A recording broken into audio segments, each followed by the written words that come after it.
Good evening, everyone, and welcome to episode 27 of Malt Magic. I'm just going to do a slight camera adjustment there so we can see the top of my head. So welcome to episode 27. We were all happily chatting in the background there. I totally missed the countdown, so was not prepared at all for us to come on. But here we are, and welcome once again to another episode of Malt Magic Campaign 2. So there's a fair bit to get through tonight. I'm actually very much looking forward to seeing what happens in tonight's episode. So stick around and stay tuned for that. But before we do that, let's run down our usual shout-outs, our usual thank yous. So a massive shout-out to Incarnate, Albert Rodeo, and Dungeon Alchemist for all things virtual tabletop mapping, location gathering, all those sorts of things. Then a very big shout out to Hero Forge as well, because they've had some updated features recently. The new face model thing is out, which means I've had a lot of fun in the last hour just playing around with things. And then of course a big shout out to D&D Beyond for all things character management and D&D management. There's a few new books released over the next few months, which I'm quite excited to see. So Planescape definitely, but even Big B's Glory of the Giants looks interesting. We'll see how that can fit in. And then there are the DM's tools that I use in the background. So soon, 5e Magic Shop, 2 Minutes Tools, the Thieves Guild, and World Anvil. That list growing and growing and growing. Any musical tracks or sound effects you hear are courtesy of Tabletop Audio and Battle Bards. We are still partnered with Battle Bards, so please go and check out their version 2 of their website, which is so much better than version 1. I say it a lot, but it really is. And there's a hell of a lot on there. So go get yourselves on there and go check it out. And yes, you can see all of our social media links at the bottom there. So please come and follow us on Twitter/X. And I will describe it as such for this foreseeable future, because, yeah, I'll leave it at that one. But yes, Instagram, Threads as well, with the same @ symbol there, which means we don't have to introduce a new little social media tag. It's the same thing, it's just there. So go, yes, Instagram and Threads, and then of course you are watching us live on Twitch, or you may be watching this on Friday or afterwards, in which case thank you for joining us on YouTube. And of course the TikTok is there as well. If you are catching this on catch-up, we'll call it, or on demand, then thank you for supporting the YouTube channel. Please click the subscribe and notification buttons so you get notified when the episodes come out. But you may, of course, be listening to us on podcast as well. The podcast numbers are still up, which is amazing to see. It is continuing to grow. Episode 25 of Campaign 2 has jumped to number 2 on our all-time episode plays list, which is ridiculous. So very happy with that one. So yes, thank you for all the support on the podcast. If you are listening to us on the podcast, please just leave a rating, a review, a like, whatever you can do on your podcast platform of choice, and just help sort of grow and help us grow, help us get the podcast up the rankings. But thank you for all the support so far. I think that's it for sort of the platforms. The only other one, of course, that I have to shout out is Discord. I am doing my very best to start to do different things with our platforms that we've got. So there'll be blog updates going on the website, which you should have seen this week. We did a Discord post this week, which I'm going to try and do more of, and then Danny and I will work together to get more content out on social media as well, just so we're keeping you sort of appraised of what's going on, but also making sure Malt Magic is a permanent presence in everybody's life, which makes it sound really I don't know what the word is, stalkerish maybe, but no, we're just trying to make sure everybody's got as much D&D content from us as they can possibly enjoy, and we'll go from there. We are still very much in support of Homie and the Dude as well, so their Sky Zephyrs Kickstarter, I did make a boo-boo a few weeks ago. We are in the official countdown to launch now, so they will be having a live stream very soon, ready for the Kickstarter to go live. And as soon as it goes live, we'll of course let you know. Now the other good news, which I am going to share tonight, is that we will have Homie and the Dude, both Tom and Bodhi, joining us live for at least one episode of Malt Magic in the very near future. So please stick around for that. It's going to be amazing, and I'm so happy to finally have some new guest stars and actually partner with somebody else in the TTRPG community. It's going to be a lot of fun. I think we're all a little bit nervous around it as well, but it's going to be cool. Should be awesome. So yes, please stick around for that. Cool. I think that's it for all my shout outs and sort of thank yous. The last notification, I think, is yes, we are still 6 followers away from being able to do our giveaway of that dice tower. One of a kind for you fine folks out there, he says as he goes and gets it off the box. So yes, if you want to be in with a chance to win this very, very beautiful wooden dice tower and tray, has a nice green felt in there, which means you can see the background behind me. But yes, if you want to win this and make use of this one-of-a-kind Malt Magic dice tower crafted by my father, then please make sure we get those follows up. And as soon as we hit 100 follows, we will create a little bit of a competition to make sure the right person wins that, because it is a very, very special item indeed. But with that said, I have waffled enough for the introduction to this episode, so I will shut up for a little bit. My usual campaign, my usual warnings certainly apply. There will be adult language and most certainly adult humour. You have very much been warned. Let's roll.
Hello! I really need to sort my camera out. I'm still not central, so we're going to sort this out. Your head's too big. There you go.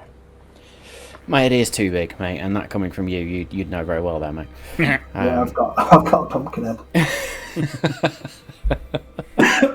So, hello, how are we all? Instant karma, choked on my drink.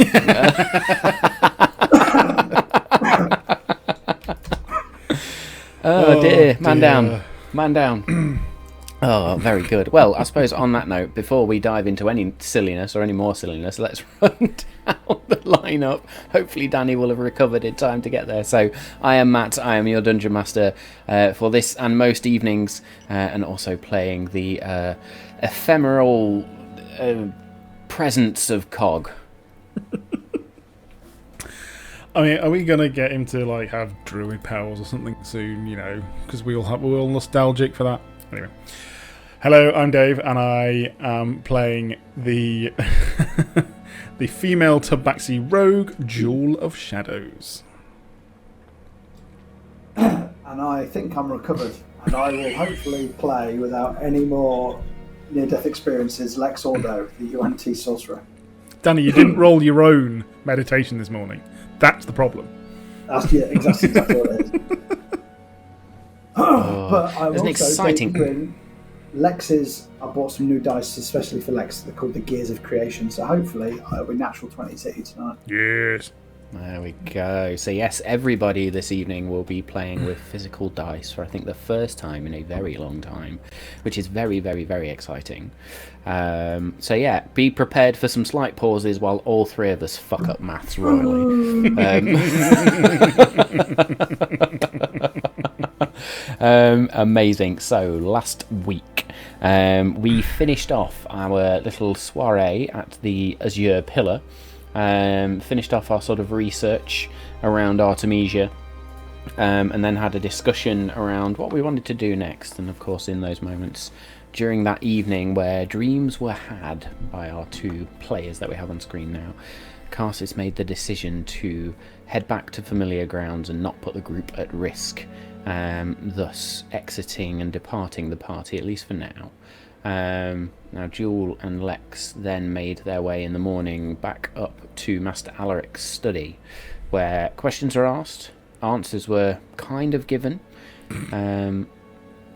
some more lore was dropped, but then the big thing was getting to the next location, with the mystery surrounding Artemisia's murder, the mystery surrounding Mayanora or M, the mystery surrounding who VS and JS are.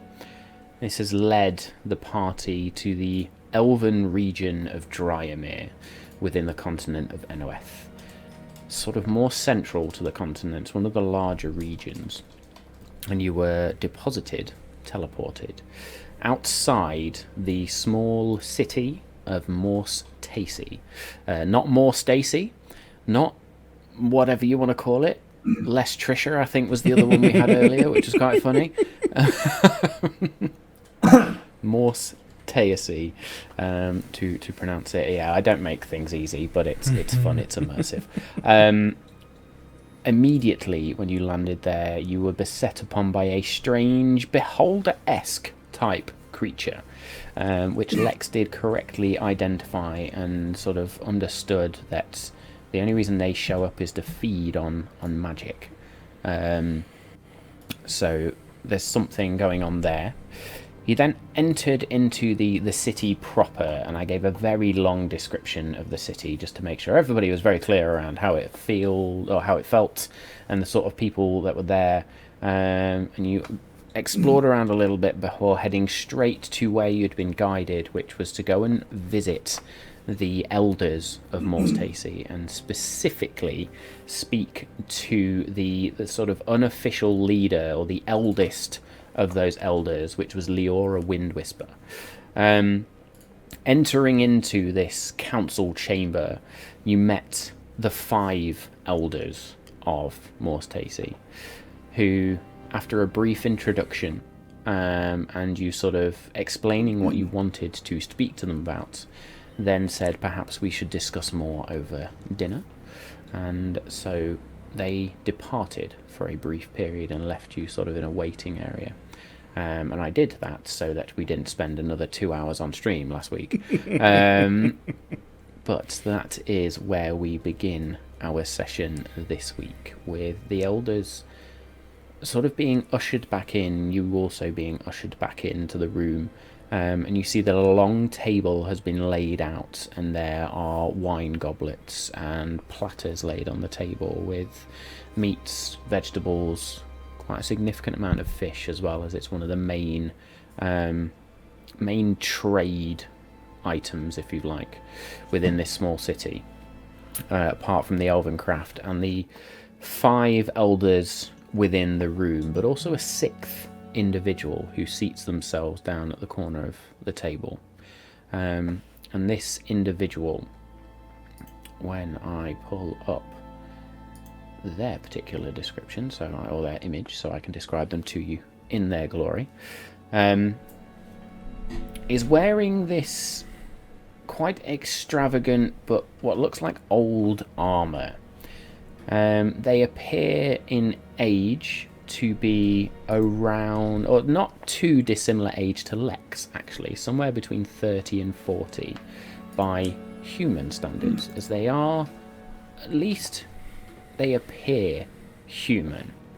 What you notice is their right ear is the only thing that gives you cause, well, their right ear and their eyes are the only things that sort of are slightly off from being human. The right ear is pointed, much like an elf's ear, whereas the left ear is a normal human ear. They have this sandy blonde hair which is slicked back, a very square, muscular jaw, and their eyes and their irises are actually almost like pink, but almost like pink starlight. They wear underneath their armour robes of sort of black and dark purple, and then the armour over it is made from what looks like hardened panelled wood and metallic bindings. They wear 3 daggers. 2 that are just normal, sort of metallic daggers, nothing too special about them, but one that they hold at their side, you can see just as they sit down, looks like a bone dagger of sorts, almost like it's a large tooth. And they seat themselves down and just sit and sort of fold one leg over the other and just sit and wait. As the elders then all seat themselves. And one of the wait staff then just sort of, or the servants we'll call them, sort of indicates to you two to take a seat next to this individual on this side of the table as opposed to the elders who are the other side of the table. And you do hear Leora to say, "Please, my friends, do sit." Thank you. This is not quite the hospitality that we were expecting. This is very kind. Well, we have much to discuss, and well, it is important that we discuss them openly with other interested parties as well. Do you speak of this individual? Sorry, we have not met. Yes, this is... I'm sorry, my friend, I did not get your name. I'm simply Callum, or Cal, if you like. I can fucking spell that. Kaule. No, Callum. Nice and simple.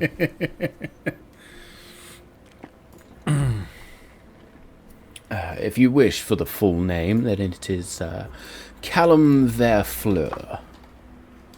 No, Cal's fine. Thank you.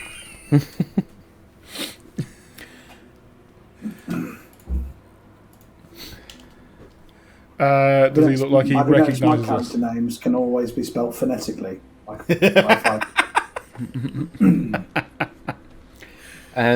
This individual doesn't seem to recognise you, nor are they paying you too much attention. Okay, that's good. It's almost like they're sat impatiently waiting. All I need is know. Given the old armour, is there any markings?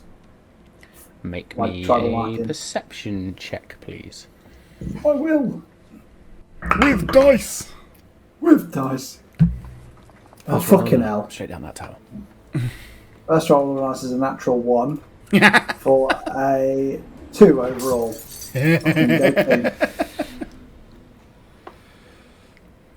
I would say that the eyes capture you more than anything in this moment, and you have to almost shake yourself for a moment to sort of like be drawn out of the pool, the depth of the irises here, and just there's almost an otherworldly magic about these eyes as you stare into them and almost fall into them and lose yourself for a moment, forgetting that you were looking for markings on the armour. You know, it's rude to stare. Yeah, I'm sorry. I went against protocol. It's just you're quite something to behold. Thank you. You're not too bad yourself. Oh, no, I didn't mean it. I just meant you're fascinating to look at. I was not flirting. It's quite alright. It's quite alright. It seems we clearly have much to discuss. What that is yet, I am unsure. However, I am intrigued. So, I go sit down next to Cal, while giving Lex a slightly peculiar look.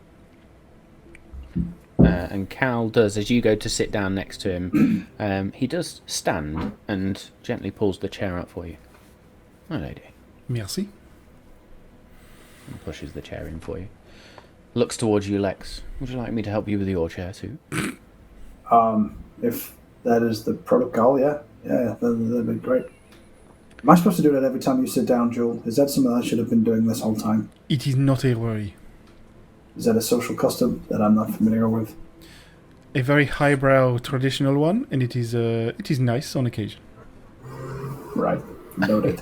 Cal is going to look slightly put off by the highbrow nature. It's just like, You know, perhaps I have been leaning too much into this persona. Anyway, my UNT friend, here, let me get your chair for you. Thank you. And pushes you in as well and then seats himself down. Well, elders, I too am unfamiliar with the protocol. Sorry, I should not just call you my UNT friend. Your names? Oh, I'm Lex. Lex, a pleasure. I am Jewel. Jewel. Beautiful. I am surprised you have brought me to discuss what I wish to discuss in front of two newcomers. I can only assume there is reason and cause for this. Hopefully it is a crossover. Well, this is for multiple reasons. Cal, you have brought something to our attention which we are hoping all three of you can help with. And in the same vein, I believe that it may be linked to the questions you have, Jules and Lex. Right. So, which one of us is going to spill the beans first? I was going to say, before we get into difficult conversations and lose ourselves too much, perhaps we should toast to the glory of Morse Taesi and new friends. Cheers. Okay. To finding the answers we seek. Are we allowed to make our own toast, or do we have to... To finding answers, Okay, very much so. And Cal just sort of lifts up a wineskin to answers. Yes. Very well. Please partake of whichever food you want. Now, Jules and Lex, you had questions about some M or Mayanora character. Yes. Someone who was initially from here and spent some time in the Azure Pillar, but I have reason to believe they would have passed through or back here and potentially, well, has been going around the continent and causing some havoc. We most recently and truly met this individual over in Thalissa. Yeah, and given when we were talking before, you assumed she'd have committed a crime. They had committed a crime, which is why we were looking for them. Leads us to believe you may be familiar with this individual already. To be clear, Lex, we are assuming that they have the one who has committed a crime. We do not actually believe this just yet. Yeah, they're a prime suspect. They are our prime suspect, indeed. Yeah. What do you know, many of you, of the Azure Pillar and those who stay there? Are you familiar with the name of the Artemisia Calnieri? At this point, Dragon Ironheart, the half-elf, half-dwarf male, sort of that rugged build that they have, or sits and puts the goblet down. We are familiar with the Azure Pillar, and we often do trade with them. It is Artemisia, who was also in Thalissa. Unfortunately, she is no longer with us. Her demise is strongly linked to the individuals we have spoken about, Mayanora, potentially. We believe that they were heavily involved in such a crime, along with potentially two other individuals who we partially know their names. And this is what we are trying to find out. More information. One of the other elders sort of speaks up at this moment. Sylara Moonglade, who is the other pure elf female with her sort of diamond-like hair, and she sits very, very straight. Just sort of looks, and that beauty and wisdom sort of just bleeds off of her and sort of effervesces off of her. And we are not aware of an Artemisia of sorts, but Mayanora as a name does ring a bell.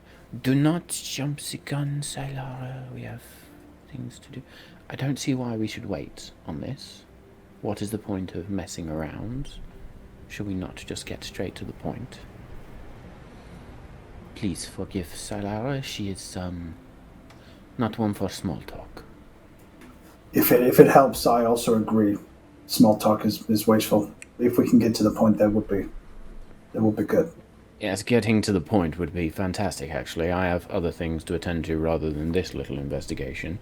No offense meant, of course. No, you no. obviously have important things to see to. I'm also trying to figure out why you were here with us, to be honest.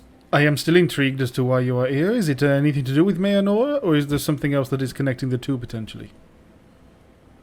Well, if I get to the point of why I'm here, perhaps we'll see where all this is linked. I have come to this city in the hopes of understanding some phenomena that has been going on in the wilds around the city, and seeing if anything has been witnessed while people have been here. Can you describe the phenomena? Phenomena.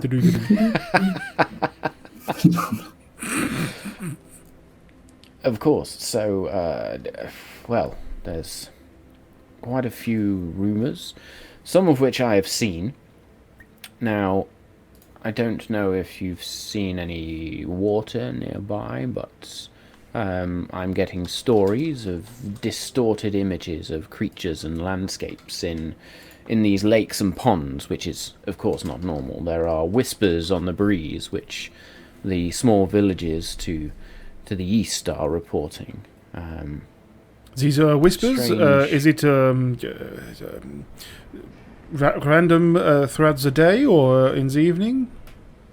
It's on the breeze, as I say. So when a wind blows, those that are caught unawares by it tend to hear strange languages spoken, cryptic phrases. Has anyone started having bad dreams? That are specifically linked? No? Excuse me, no, not that I'm aware of. What's in our ale? Christ. Or God's life. No. But we have, and I have witnessed, strange shimmering auras. Now, I come to the council to see what they have been doing about this, and have things been heard in the city. Jewel looks very interested, looking back at the group, the council members. All 5 elders are very silent for a moment. Both of you make me insight checks, please. Boy! This better not be a 1. Cal rolled a 17. 13 for me. For a total of 16. 17. So Jewel and Cal would sort of see that there is a defence that's gone up amongst the elders right now. And they all look to each other, and there are frowns, there are frown lines, there's a degree of sort of, how do we broach this subject, so to speak. It makes sense why you're here now, Cal. I think there may be overlap with our investigation. It does? Yeah. We are also, well, what led us to Thalisser, what partly led us to Thalisser was these sort of disturbances. Joel, do you feel okay to share? I am from a village to the northwest of here, Stonebark village, on the edge of the mountains and the forest, up in Drymere. I know of Stonebark Village, yes. It was a beautiful place. It's now quite reclusive. What? Yes, ever since the strange ongoings there, it's kind of what led me down here, to be totally honest. It is the reason I left. I was trying to follow an individual and find the source of the problems. I left there. It was a perfectly lovely village. Are you saying that this is even more of a problem now? It's still a lovely place, just not many people venture in and out of there now. I think there's a fear within the village. This is well, I would like to say news to me, but I suppose I suppose that's okay. Well, that is where I am from, and this is the reason I have left. My excursions took me almost straight to Thalissa. It took a while, but that was the direction I went, and days after being there, I unfortunately was witness to Artemisia's still warm body. She had been killed moments before, and they actually tried to blame it on me. I was about to say it's more of a witness, apparently, if we are to go by the bounties. Well, Oh, are you a bounty hunter yourself? I'm an elder of Morse Taesi. I have no interest in Oh, hunting bounties. If we were interested I in claiming misunderstood the such voices. I thought bounties, you were we'd... Cal. No. Cal's a male.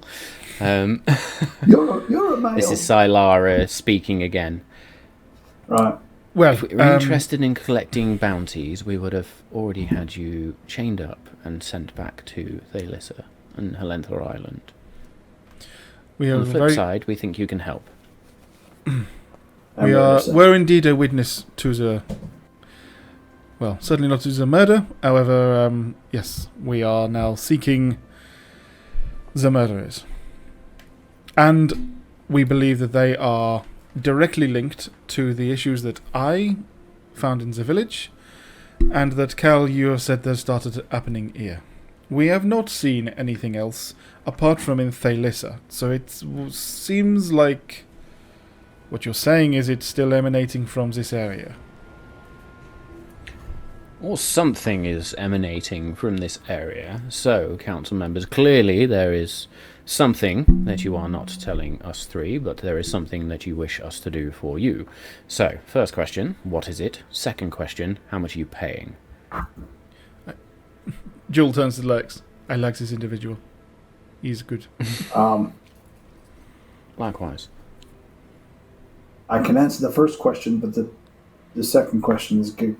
We're going to trade for free. I'm sorry, my friend. I was asking the council. I know it's confusing with all of these people speaking. Fuck! I did it again.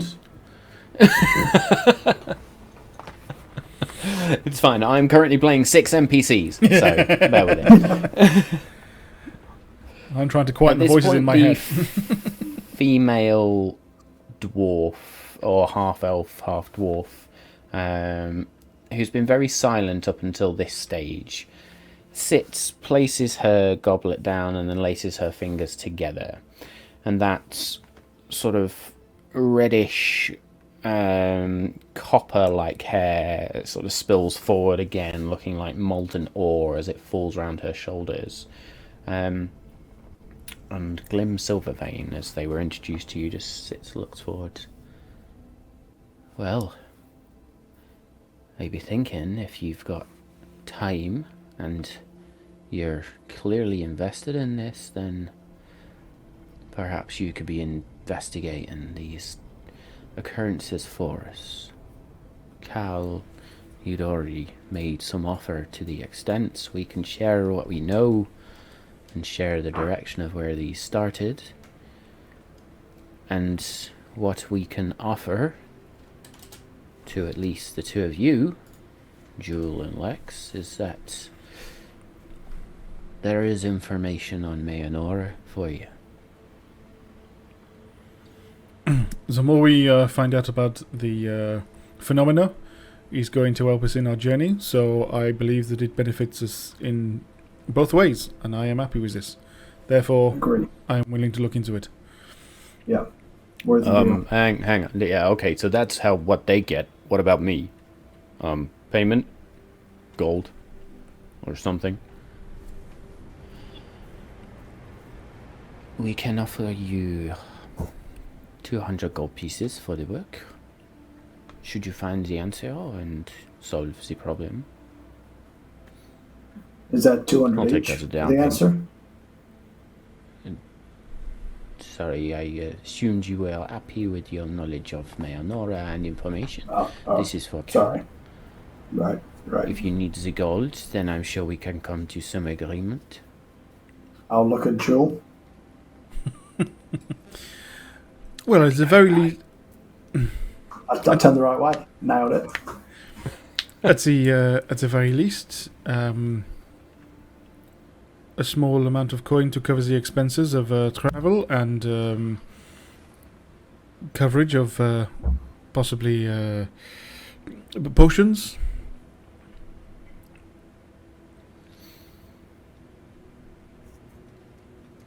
They all look to each other, and there's a nod between the five of them. Very well. If we are promising 200 gold for Callum here, then we are willing to give you 100 gold each, plus the information you seek. This is agreeable. Very well. Bring in the map.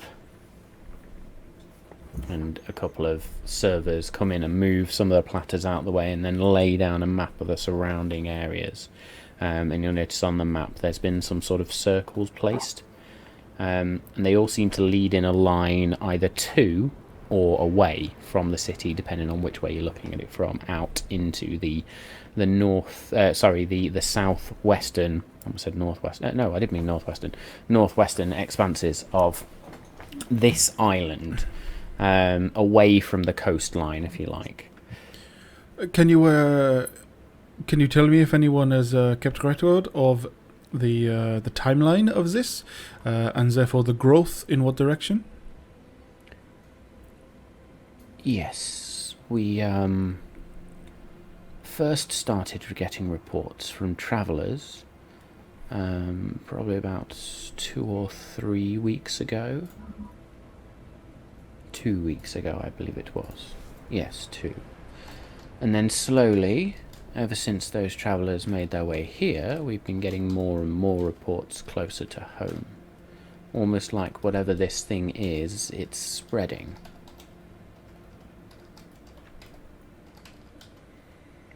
And just because we've been doing this for 6 months, but in game time, that's about the same time we landed in Thalyssa, is it? It is indeed. And that was heading towards the city. Is that right? Sorry, I was making notes while you were saying.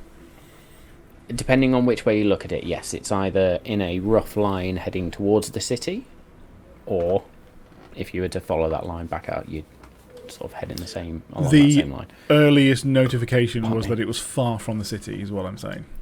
It was further, and then it slowly spread towards the city. Yeah. At least they're getting more people in the city now seem to be. Speaking of strange occurrences and Sylara continues, yes, we have. You talk about reflections in pools of water. We have heard of people staring into their drinks, into their wash basins, and seeing strange lands or just strange reflections. We have Can I heard ask, whispers on the wind. With the increase in disturbances, has anybody actually gone missing or been attacked by anything? Has indeed anyone Not aware of- become just weak, tired, more so than they would usually otherwise be? No, not at all. It's merely just these strange occurrences. Occasionally someone will find themselves so distracted by these reflections or these whispers that they lose themselves for moments, but it's not... It doesn't seem overly malevolent, but it is concerning.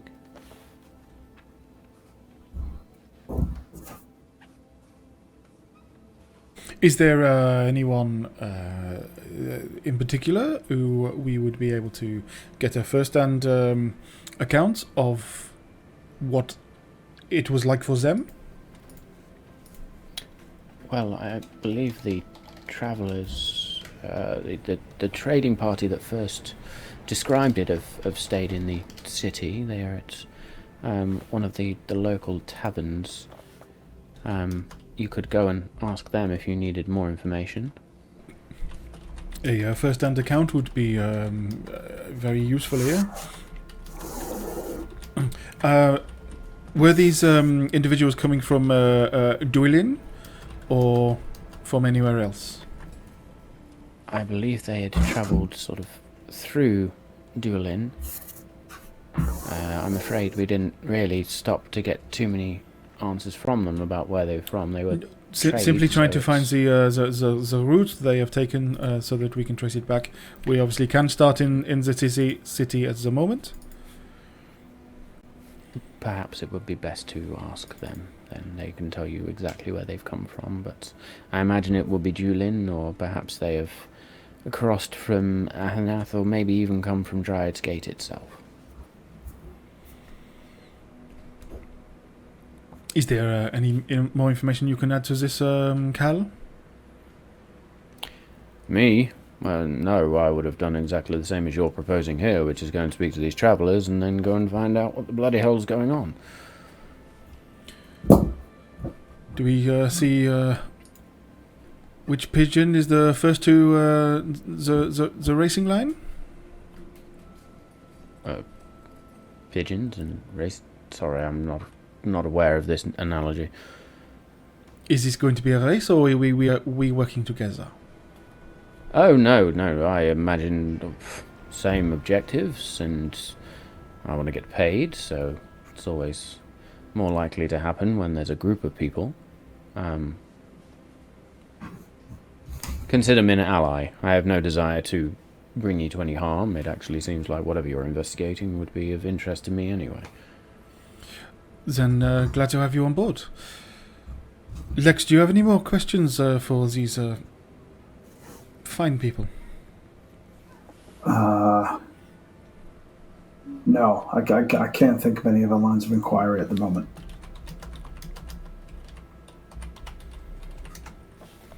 I think our first objective then is to get a first-hand account from some of the tradesmen. You said they were in the local tavern. Oh, actually, do you have a of the wizard local community tavern. here in Drymere? That was going to be one of my questions. A wizard community, no. The Azure Pillar occasionally drops into the city, and, well, occasionally when they are on their annual pilgrimage for acolytes, but, no. Not really. Okay. Do you by happen to know which local tavern they would usually frequent, or do we need to go and see if we can find them? I believe you would be able to find them in the Moonlit Grove Tavern. Then that is where we will look.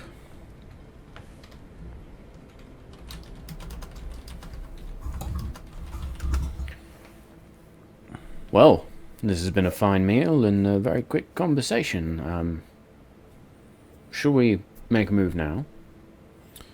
I am keen to find as much information as we can, as possible. What time is it at the moment in the day? Make me a survival check, please. Sweet. My god, I've not got that screen up. It's got too many screens. So that is... Damn, 19.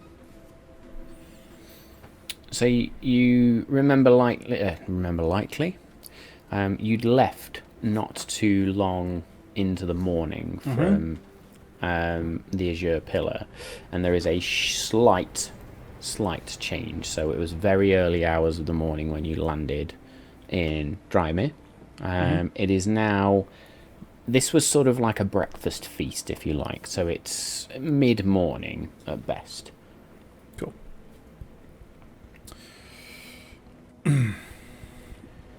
The individual you are looking for is named Gareth. Gareth? Lovely. Gareth. So we've had Gareth, two, yes, well, it was just a Callum and a Gareth. I'm on board. Keep it up. This is Danny's episode.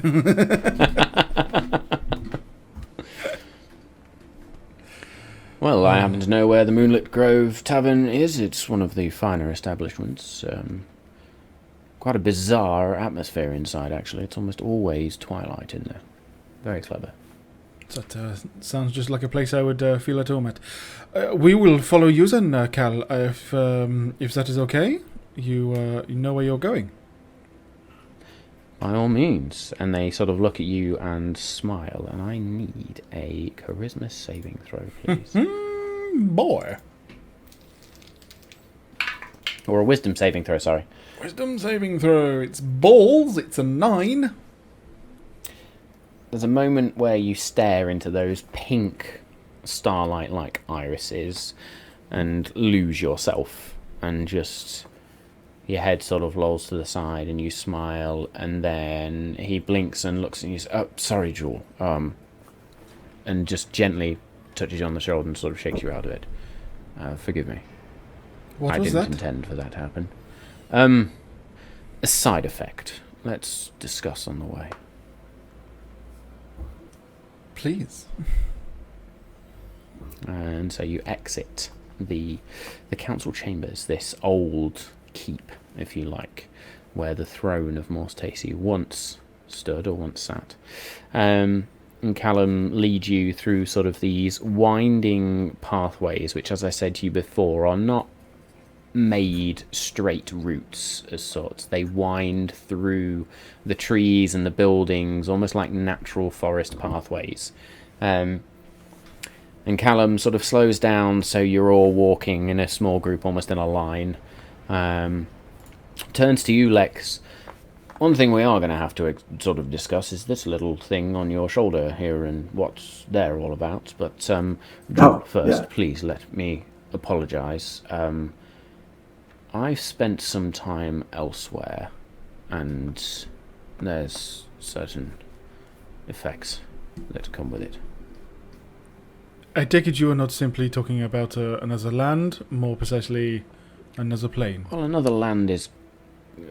plane would be accurate, yes. This is why I'm so intrigued by these disturbances, as they have a feeling of home.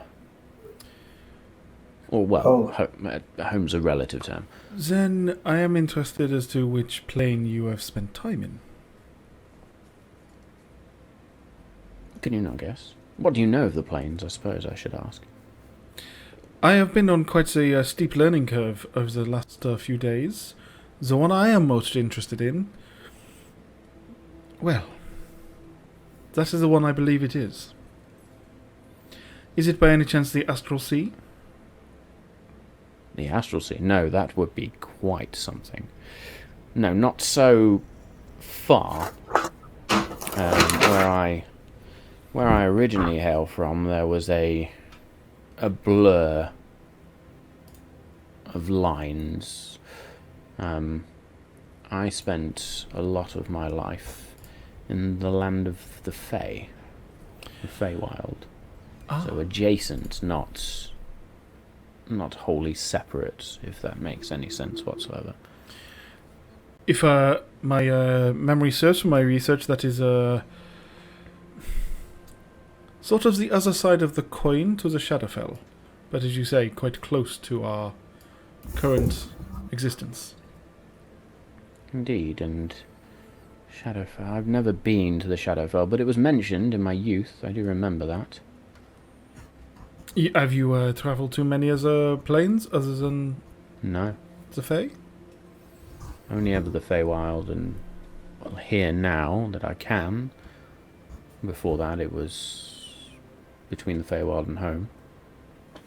You say the Feywild and home, so you do not think of that place as your home now? You are still... It's more home than my... it's more home than the place I was born ever will feel now. Is your dad under? Is that what was... Is your mum a dryad? Is your dad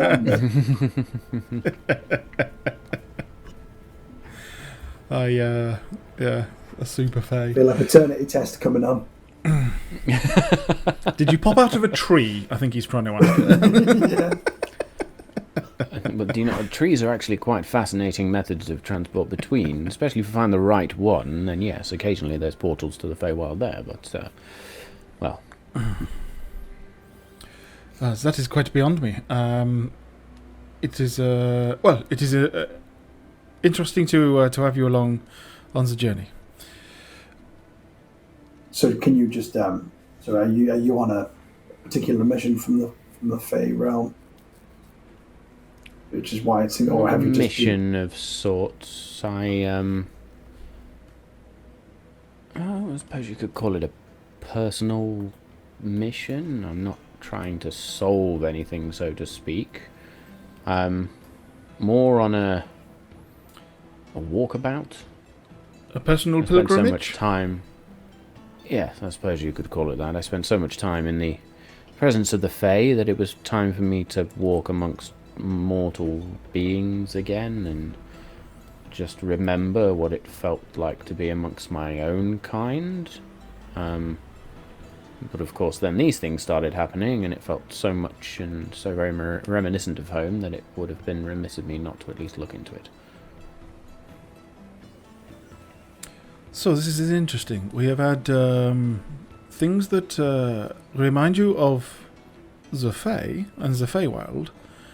And as much as I do not know much about it, but the things that we have seen, or I certainly saw up in Stonebark Village, I don't know whether you know much of the explanations or the descriptions of what has been going on, but maybe that would be possibly a different plane. Does not sound very Fey.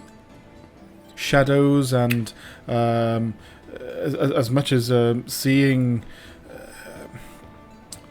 almost ghosts, but yes, seeing shadows, certainly very not scary dreams, and to the point of unfortunately scaring people to their death. Well, definitely not that. No, from what I understand and what the council's told us, and hopefully whatever this Gareth or Gareth or whatever their name is and however it's pronounced, hopefully they will tell us that these things are more benign. Still, if there is an open rift to the Feywild, then...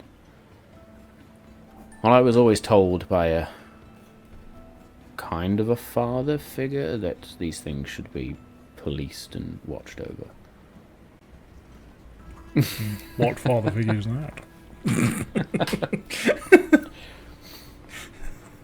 He was a half-orc, actually. Ow. Great, huge, hulking bugger. He used to be very, very berating, but I grew to appreciate it. And then he went missing, which is kind of why I started my whole journey. And I suppose that's probably... I'm talking too much, I apologise. Danny, is that the plane walker? Is he the Horizon Walker half-orc Grelin from Campaign 1? Grelin. Oh, it is. I just rolled an insight and I got it on your face and I got it. Oh, brilliant. We've now... Lex don't know that. So I was going to say, how the hell have we met Grelin's son, but then coming out the Feywild, you can turn up like 60 years later, so... Now, bear in mind, I said... Grelin's a half... Well, yeah, so you know Grelin was a half-orc from Campaign 1. The individual who stands before you, Callum, is very much human, but you now begin to understand, based on the way they've described their upbringing, that clearly the Fae and being in that presence has just changed him slightly in ways. Might explain the irises, the one ear that's pointed, the strange armour that he wears. Hang on a minute, was that kid that was with Grelin called Callum? Oh, fuck. He was, wasn't he? Yeah. The kid from the village. I think so. all I'm going to say is the clue was in the name when I gave it to you. Yeah. No, I just suddenly fucking remembered the when it name was was Callum. half the 9. It went straight over my head. Oh, The He was just surname, the Right. surname was like the biggest fucking clue. Is all I'm going to say. I got... Oh, bollocks. Gotta go back to him now. Oh, for fuck's sake. What's the name of the village that we found him in? where we first met Kirik. Yeah, no. In the It well. was. Oh, Greenflower. Yeah. He's the only one from Greenflower who's not a zombie. Well, the other villagers escaped. Some of them did, yeah. Yes. Callum from the village. Fleur. He turned out all right, I suppose. in. We just found him! Let's hope his personal pilgrimage, though, isn't to kill Ander for or us, because he wasn't happy with us for a start, was he? He wasn't, and then had we did have a pep talk with him afterwards, and he was like, look, war, get over it, you kid. So, oh, wicked. Nice little drop there, Matthew. That's okay. You're both staring at me very strangely. Are you both okay? It's those goddamn eyes, man. Yeah. I'm sorry. Maybe I should get some sort of spectacles or eyeglasses or something that will change the colour, or I don't know. Let me think. I'm just happy I got the reference.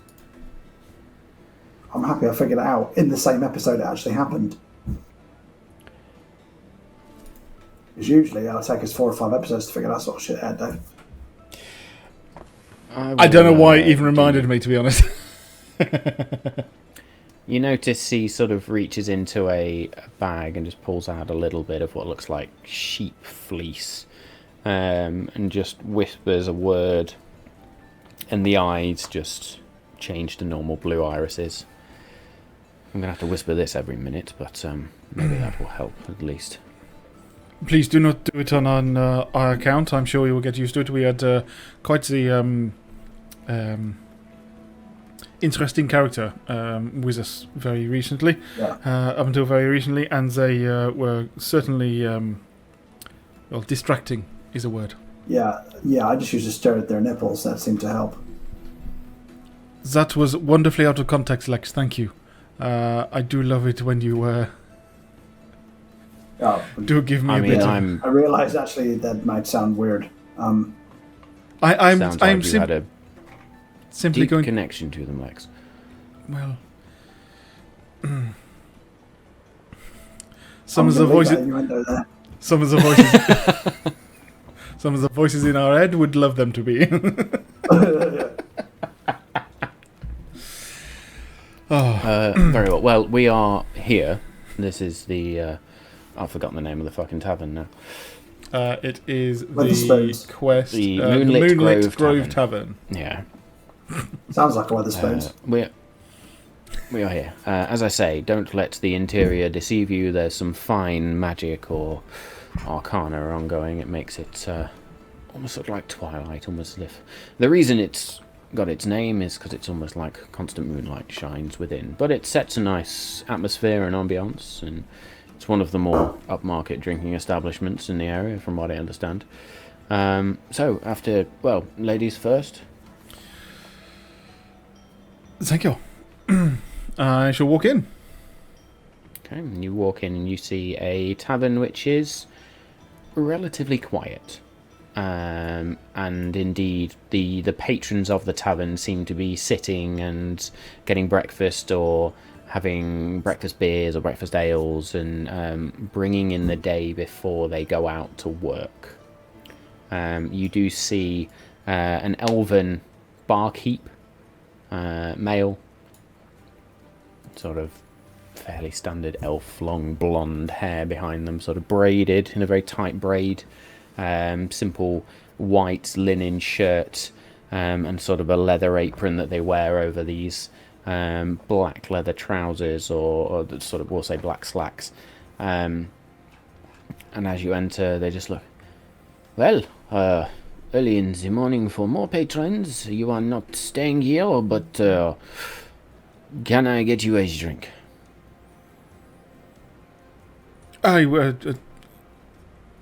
Something. Do you have any herbal tea or something, please? Yeah. Tea, yes, we can. Absolutely, it's. As you said, is it perhaps a little early for something stronger? It's actually quite nice to be asked for more of the elven specialties. So, of course, I will bring you across some odd tea. For 3, I will take some hot herbal tea. I'm doing an American accent. I will take some hot herbal tea as well. Yes, please.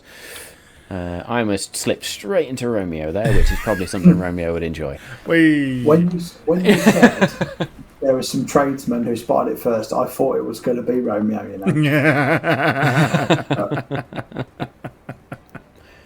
know. While you're fetching those herbal teas, is there a Gareth or a Gareth about?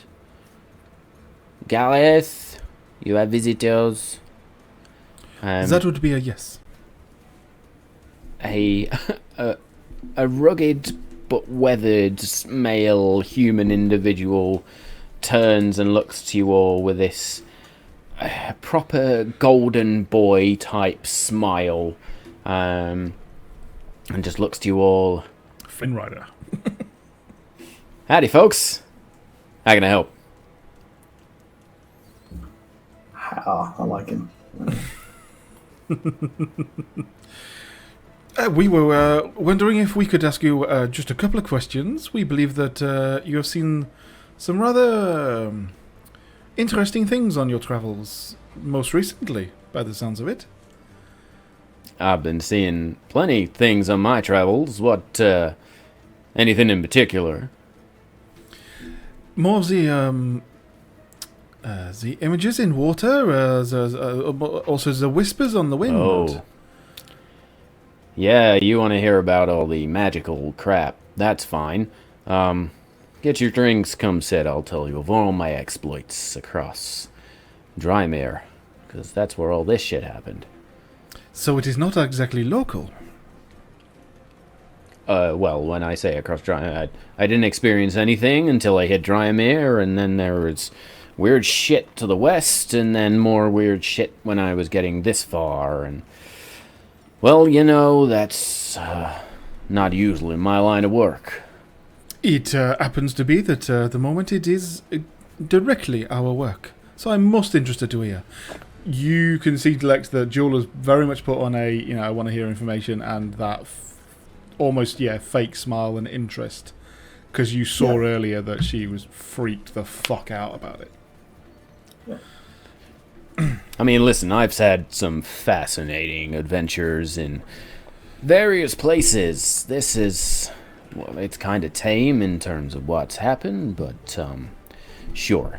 If you want to be hearing that sort of stuff, then sit. I'll talk to you all about it. Well, there was 4 of us, sorry. I always forget the little one, but then again, they didn't last that much longer anyway, so, 4 of us heading from Julin. I didn't know them, but we're all heading in the same direction. So, fuck it, we all banded together. Then we were sort of headed across through the wildernesses, followed the natural paths, as is the way. There's not too many main... This is the way, indeed. Not too many main paths across Drymere, so to speak. You have to wander where you can. Then we still started experiencing these strange whispers. Some language I don't speak. Like, nobody else spoke it. I don't know if you speak it, but hell, if you hear it, maybe you'll understand it. That was the start of it. Strange whispers. And then there was... Well, I thought I'd had a little bit too much of the elven wine the night before, and I thought I was just seeing things in the morning. You know how that happens when you drink too much, right? Sorry, you're strangely quiet. It certainly can make a... That wine can definitely make you see things in the morning if you have too much. I have had that before. Yeah, well, looking into my morning cup of ale and seeing a face that wasn't mine was, well, it was weird. Very weird. Then when everybody else started seeing it, I realized it wasn't just me, and I didn't need to go hit my head in a rock. So then that was that, and then there was like strange magical stuff that was going on. It's almost like you could walk through an area and then pop back to where you were 1 minute, or suddenly you were 20 feet ahead. These weird sort of disturbances and Lag, basically. just lag. I'm not. That was familiar out of with context. yeah, I know. Yeah, it was fairly strong. About sort of about 2 miles out of the city, and then as we started making our way back towards Morse Taesi, well, then things started to relax a little bit. The most we got was the occasional like aura that we were seeing at the edge of our vision, and a couple of strange weather patterns, but who knows, that could be magic. Magic's big, it's wide, it's fuck it, everybody does it these days. Tell me about it. It's almost like casual sex. Well, What? You lost me now on the analogy. that took quite a turn. Any port? Sorry, had you not... Well, I just assumed everybody around here was into that. They We seem to have just we have a friend who hump partakes in a whatever lot they of want. casual sex, but they're currently not here. Oh. But not you. Not casually, regularly, at all. Buy him a drink first. See what happens. Callum at this point is just sat sort of Thanks. looking. Just, Ulcer milk. this is all Don't say. fascinating. Do continue. This is brilliant. Yeah, where is Carstens when you need him? So, any more questions? Did I waffle on enough about all of that? I could really eat and waffle.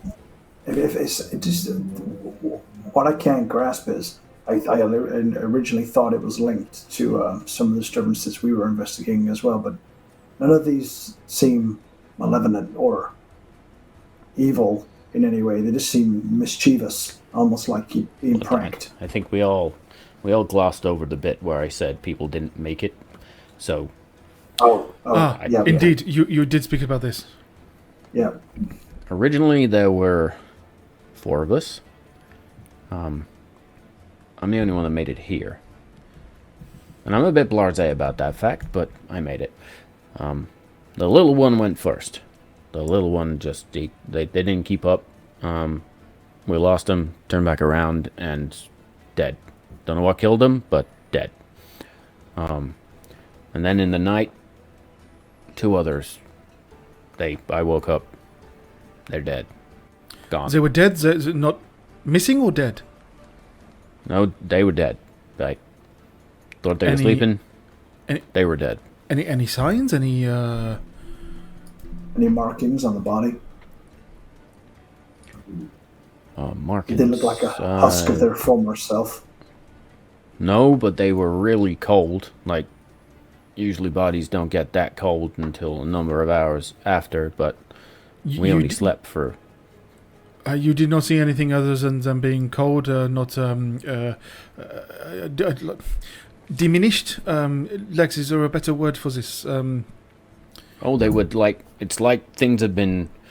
I don't know. Like, all their musculature had just drained. Sucked They out were- of them. Yes. Yeah. Almost like something had just sucked the life out of them. That's exactly right. So the first thing you saw was the reflections in drinks, then the whispers, and then this happened afterwards. Yeah, we were... Do you know what? The area where everybody passed was probably where all of this was happening, like, all the time. Quick succession. Yeah, and then, as I say, it started to fade. I didn't hang around too long after that and was just making sure I didn't really rest, to be honest. I kept my wits about me and made sure I just carried on going. And then some of the guards of Morse Taesi found me, and I told them what had gone on, and they escorted me back into this city, and I don't plan on going anywhere else for a while. This was on the. I know you said you have to find your way, but this was the most travelled route between here and Dublin. And you're coming from Dublin. No, that usually most people follow the coast. It's a little bit longer. I try to. Well, maybe I won't anymore, but usually I'd have gone through the forest, and it's in the forest that most of this stuff was happening. Well, I wonder if we are all feeling so foolish enough to not go on the road. I'm absolutely in. That is what they said. No, it sounds like they all just went. Sorry, that was in poor taste, wasn't it? What, gagging on a dick? That's the noise you just made. Well, it was talking about casual sex. When you line things up like that, it's hard to be Lex sometimes because I just want to jump on it and just. I know. You just want to jump on the cock. We know. Just want to jump on it, yeah. Like a fucking pogo stick.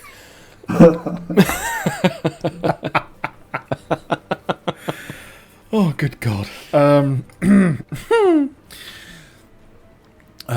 Dear. And scene. And we're back. So, I think that one put Dave off a bit. a little bit. Just got the giggles now. It's crap. Oh, dear. Come on, Dave, compose yourself. Well, Lex, is there anything else that we want to know from this gentleman? Yeah. How big was the cock? No. Mine? Well, I don't know. Scratch that. My only other question is, you said it wasn't your usual trade, but what is your usual trade? No, I'm not a trader. Well, I suppose I am a trade. I go out and do odd jobs, and I was traveling here because I heard there was work for people of my sort of ilk. Well, what talents do you provide for odd jobs? Like a henchman? No, I'm a good hunter. I'm a good ranger. I like to explore. Good at finding things. Apparently, not so good at keeping people alive. Less ale. Okay. Stick to what you're good at, I suppose. Yeah. I have to say I am not that good at that either. I have to say, certainly recently. I don't have any more questions for now, but I might later after we investigate some more. But if it helps, don't give him another fucking stone, because there is no way we're going to remember it. Now, in exchange for the information you've given us, if you're a good hunter and a ranger, there is some swamps up to the east. Are they near the outpost? The swamps, aren't they? That's the other side of the river. Yeah, well, if he wants to get there, it's fine. Those swamps are always looking for people to go on missions into the swamps. They might pay handsomely for your services. You mean by the big lake? Desert. Oh, I didn't even know there was a place down there. I'll have to go see if I can get some sort of passage across the river or... I'll go. That sounds fun. Thank you. You're welcome. Hey, yo. I mean, it's even better. It went back to the right layout this time, so that's great. Yeah, we're good. We're good. Didn't shit myself. Totally shit the bed, yeah. Oh, fantastic. Cool. Words. Hope everybody saw the Homie and the Doodad there. As I say, they will be joining us in a few weeks' time, hopefully, so be on the lookout for that. Of course, that will be all over social media. I'm probably going to look to do like a little bit of an interview with them as well, which we may or may not do on Discord. We'll see what happens, just to talk about their stream and what they do as well on their podcast. And we'll go from there. But back into episode 27 then. You drink your herbal teas and sort of have small talk with Gareth, and you very quickly realise that they want to talk about their exploits quite a lot. They are very, very flamboyant. They are all always just regaling you with these somewhat fascinating tales of their exploits. It's got this very, very hearty laugh, but you sense generally there's a deeply generous soul there. And somebody is just keen to give and watch over others. And you get the impression that those 3 deaths are weighing on him somewhat. So he is keen to sort of give you directions around the journey and the path he took, and gives you that information. You look like you're about to say something then, Dave. It's probably because I thought I was, and then I had a brain fart. That's cool. So you then, the 3 of you set out on your journey, and as you all sort of stand outside, you notice that Callum just checks sort of 2 of the 3 daggers, spins one round in his hand, and then just shoves it in a sheath on the inside of his wrist. Checks a gemstone which hangs around his neck. Well, I'm ready to go if you all are. You checked as if you might be missing some stuff. Do things get stolen? No, just in making there? sure I've... No, well, I always check to make sure that I've got everything before I leave the city. And sort of swings his small pack up on his back as well. But I'm ready if you are. Absolutely. Let us see if we can find as much as we can. Yeah, it's worrying that they've already escalated to deaths. I was worried they were staying mischievous rather than... It just sounds wherever it's strongest. That seems to be where whatever it is there. So, the quicker we get it sorted, the safer these people will be. Yep. Let's make haste. Let's go. As Very good. Leaving the tavern and on the way out of the city, Jewel is going to be looking for anyone who looks like they are lost and just glazed over, similarly to how they've been described. Make me a perception check, then, please. Perception.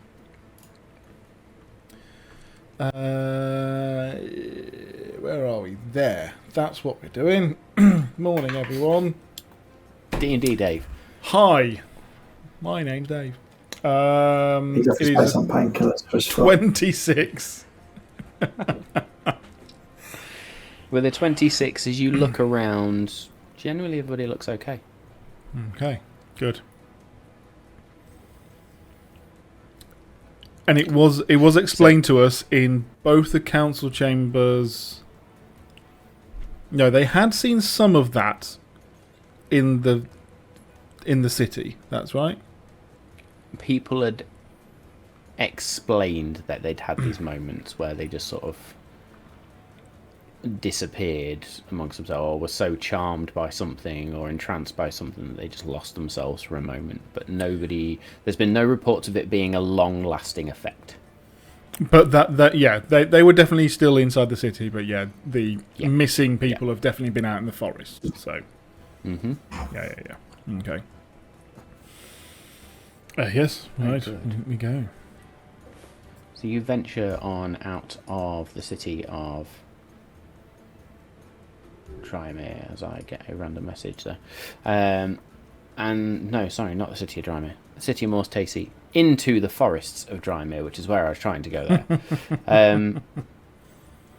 And as you sort of wander through, and it doesn't take long before you're in this expanse of forest. The city itself is almost built into the forest itself, as I've described. And it's a very vibrant expanse. It's almost like this place is timeless. It doesn't get touched by time or passage. The trees are massive, as I've said. These ancient trees with sort of silver-barked trunks, these lush canopies that grow overhead, and they can sort of stretch as far as the eye can see. Callum lets out a gentle fart as he wanders on past there. You see this like intricate web of branches and foliage that filters whatever sunlight there is, casting these dappled patterns on the forest floor. I don't know what's happened to Dave, but that freeze frame there is perfect. that was the best grin ever.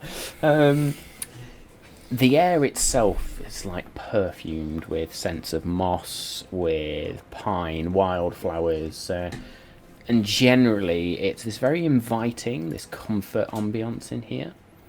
You can see the strange creatures that, well, I say strange, the creatures that are in here are these birds with vibrant plumage that sort of flit among the branches, and there's then this melodious bird song that sings out as well. You see the odd squirrel and other woodland creatures that playfully dart through all the underbrush, and just adds a sense of liveliness to this place as well.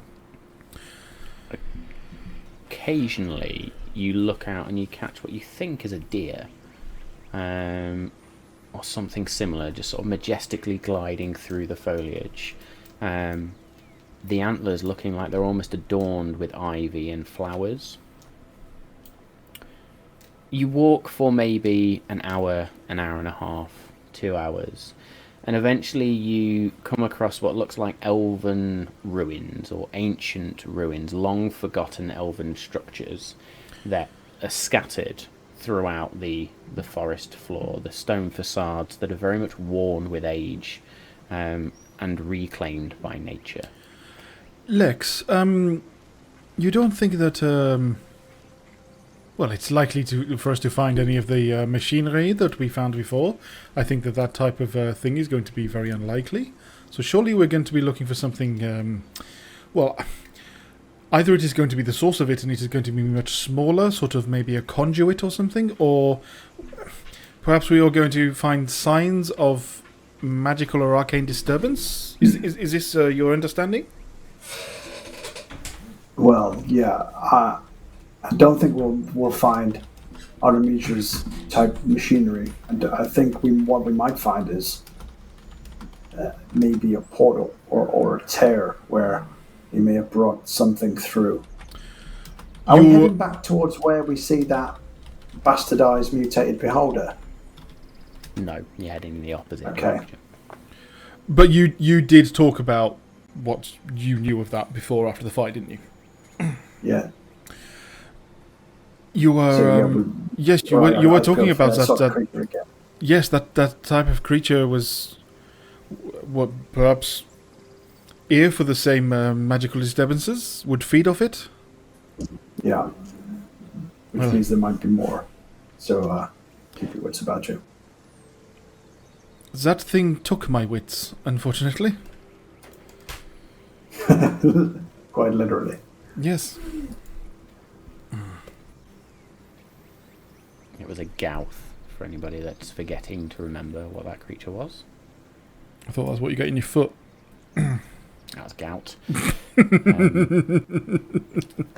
Very good. As you continue to wander then, and sort of again, there's small talk, you stop to have a drink every now and again, that it's almost like the path itself is guiding you to where you need to go, almost like the forest is sort of sending you on this clear path. And this is the way that Gareth had described it, that despite it not being a well-worn road, there is a natural path that weaves in the direction towards Julin. I need everybody to make me perception checks, please. And I will also do this for Cal. I'm using a nice sparkly pink dice for tonight. Perception checks. Natural 16. Nice. I literally failed a perception check on to find my own freaking dice for the roll. That's well done there.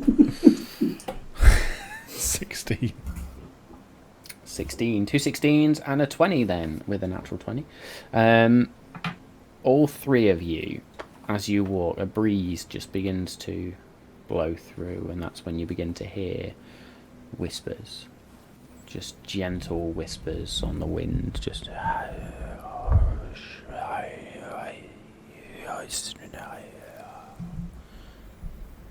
Do I recognise the language? Ooh, yeah. Ooh, what languages do you speak? I went light armour. No, wrong line. Abyssal, Celestial, Common, Modron, and Primordial. Some right curveballs. Say that first one again. Abyssal, Celestial, Primordial, Modron. And common, of course. No. Yeah. Ooh. Duel? Common, halfling, and thieves' cant. No. Halfling is a random one. It is a random one. Mind you, I've got Primordial and Abyssal for no fucking random reason. So, just thought, why not?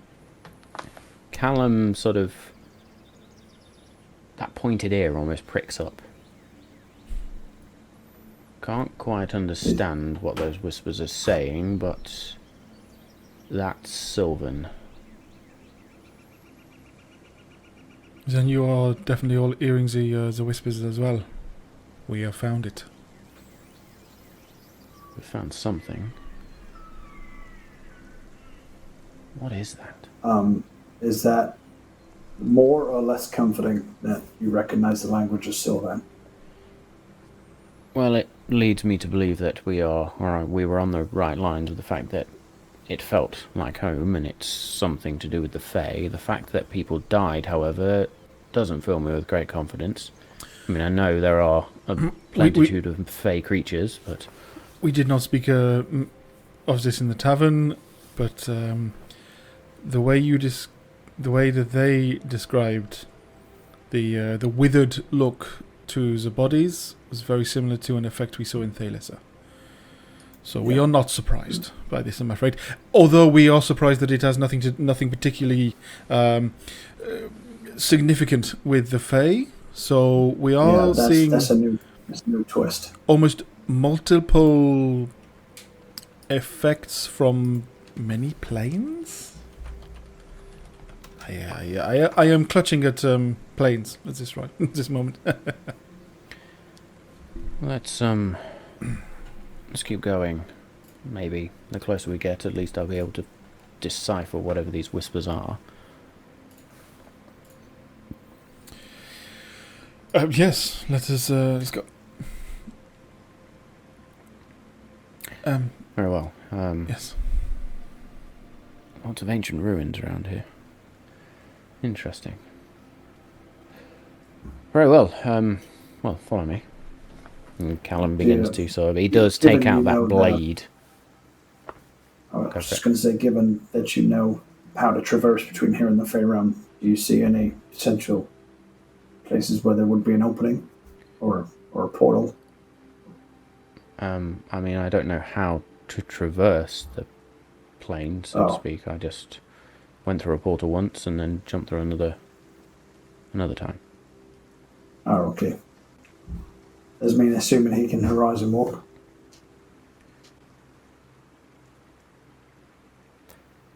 As I say, my the one that looked after me for a time, they could find rifts, tears, portals. Me, not so much. Cool. This way. Let's go.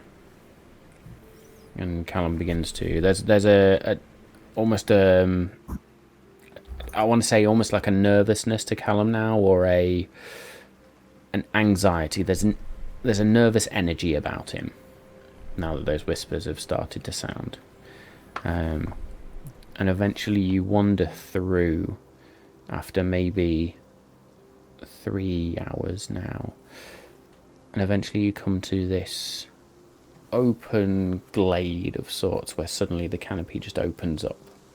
And you can see sunlight just beaming down, and also within this glade you see what looks like an old remnant of a campfire and 2 bodies.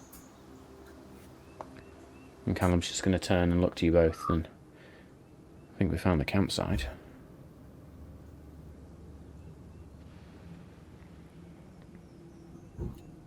You're muted, Dave. You're muted. Can I see if there are any animal tracks or signs that the animals have got to the bodies? Or whether they have given this place a wide berth? I will allow you to make me an investigation check for that, please. That's a bit crap. 16. As you look around, you don't see any clear animal tracks, and as you sort of look towards the bodies, you can't even see any signs of insects or anything like that. It is unusual that the bodies, even in their state, has not become the dinner of the wildlife. Any wildlife. Yes.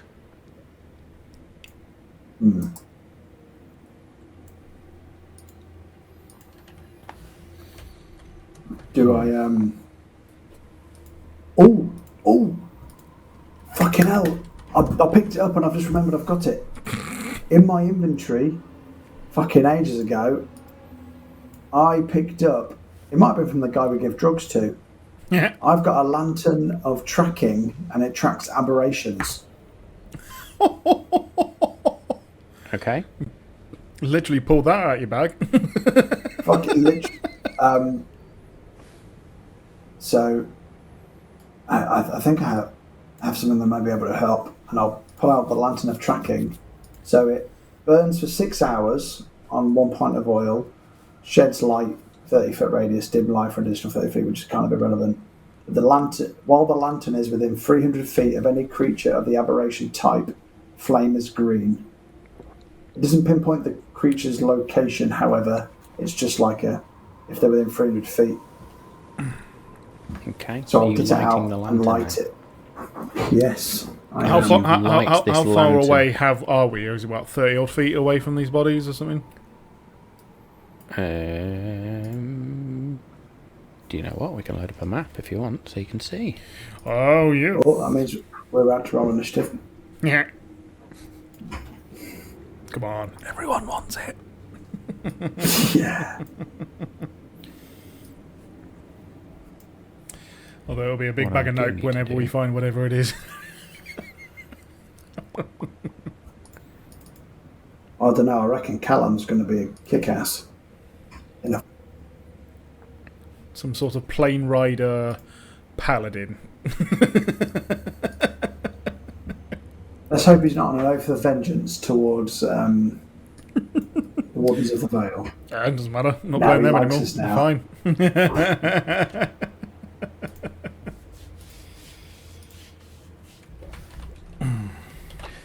Very good. So, you are about... Yeah, about 25, 30 foot away from these bodies. So it's not far. Cool. Let's have a quick look. That was like marvellous. Let's go to that. Okay.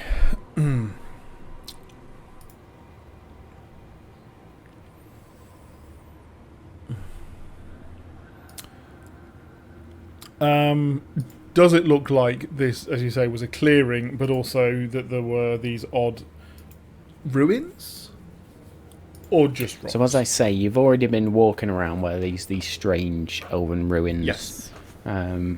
So this is nothing too strange or dissimilar. True.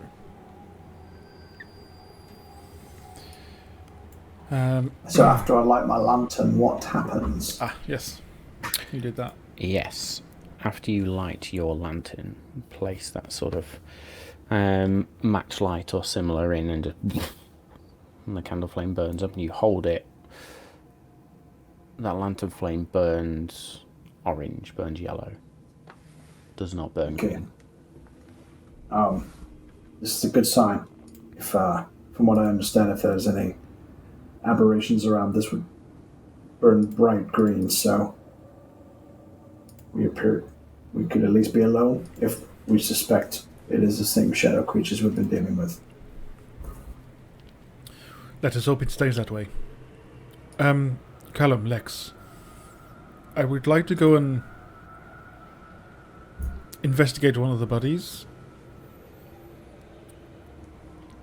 Do you wish me to go and do this myself? I can keep watch or help. If you want to see inside the bodies, I can always use my X-ray vision. That may be interesting. Lex, I'm going to look for similar markings we have seen before, potentially. Yeah. Good call. I just think as weird as that it is that no wildlife has gone near. I have a propensity for setting off traps unknowingly, don't I, Lex? So be careful if you are going to follow me. Yeah, I'll keep a distance and keep watch from here. She has a habit of dying, Callum, so if you want to go with her, just brace yourself. That was a low blow, Lex. Come on. So she'll Okay. move up to there, and then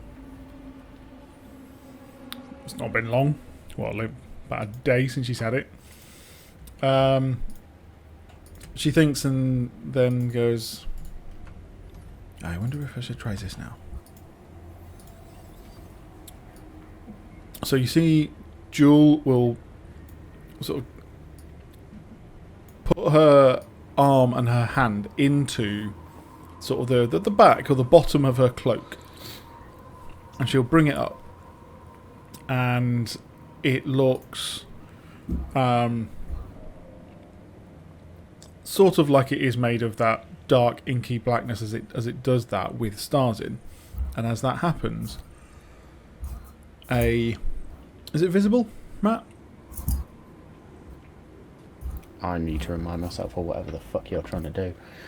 So in a bonus action, Jewel can extend an ethereal hand. So yes, that will be invisible. So it's like a special mage hand. I know. Yeah, it's one way of giving a reach around. Yeah. I suppose in the thing of it, you see an outline, a ghostly, shadowy outline of her hand escape the cloak and then disappear. And I would like to use the Phantom's Grasp to turn the body over and see if I can see anything from here. A Phantom's Grasp always sounds like, you know, when you sit on your left hand for a bit and then have a wank with a numb hand. Well, that's the new name for it, so that's well done there. Get that in Urban Dictionary. Okay, so as you sort of use this capability, you reach into your cloak and you can see it, but the other two don't. This sort of spectral, starry hand reaches down, no bigger than your own, to the corpse and tries to just shift it around. And it's not the strongest of things, like it is ethereal in nature, but you do sort of manage to disturb the corpse a little bit, and you can see the skin is very withdrawn, and it's like all the moisture was just sapped out of this body almost. The face is very gaunt, very withdrawn in, emaciated.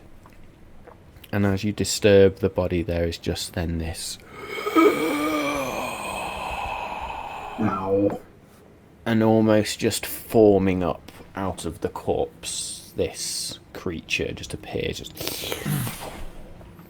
and then two more appear out of the other corpse. That, Callum, is why I was doing that from over here. And you instantly see Callum just take out that blade that looks like a large tooth. And we, my friends, are going to roll some initiative. Come on. Be good. Callum's on fire, we got a 19. So did I. Rollies. Uh, Fucking get in. Nice. What does that give you? 23. 23. I was waiting for Very this. good. What's your dexterity modifier, Lex? Mine is a +1. +1, so Callum is going to go first. So the initiative order then is Jewel, Callum, and Lex. I'm at the back with a bloody 19. That's amazing. Yup. There were some very high rolls there. Very good. So, Jewel, as these creatures appear and you just hear that sort of deep intake, breath-like sound, as this... It almost looks humanoid in nature, but you can see it's almost like these crystal shards grow out of it. Those tokens are cool as fuck. They are pretty cool. Direct from the source image. You can see within the body itself, even though it looks almost like bark, where part of it almost breaks off and floats around, there's this weird purplish bluish glow, and within that purplish bluish glow you can almost see the pinpricks of stars. Okay, plans, things to do. I know this is crazy because it's like episode 27, but still getting used to sneak attack. I only get sneak attack if there's... Well, I know there's other reasons, but if I'm up close to something, I only get sneak attack if there's someone else there. That's basically the rule. So there's only two ways you can get sneak attack. You need to have advantage on the roll. Yep. Or somebody else needs to be engaged with the creature, in melee range with the creature. And that's where steady aim comes in, because Steady aim, because then you can, yeah, which is fine. And as I say, it was just... You can't move. Yeah, I want to do some cool shit. We'll fucking wait. That's fine. So yeah, seeing this and wanting to be away, Jewel will just shift into a sturdy position using steady aim, and will then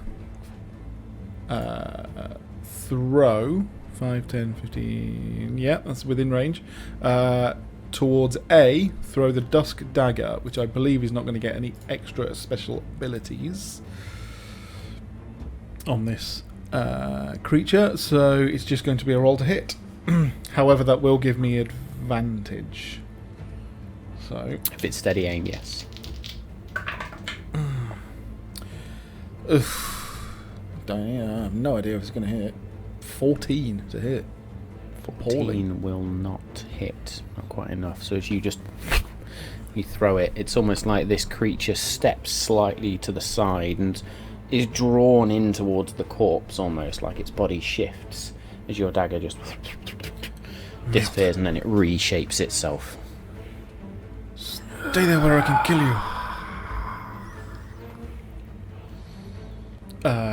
It's my go. Callum then is going to step forward 5, 10, 15, 20. Do not let them touch you, whatever you do.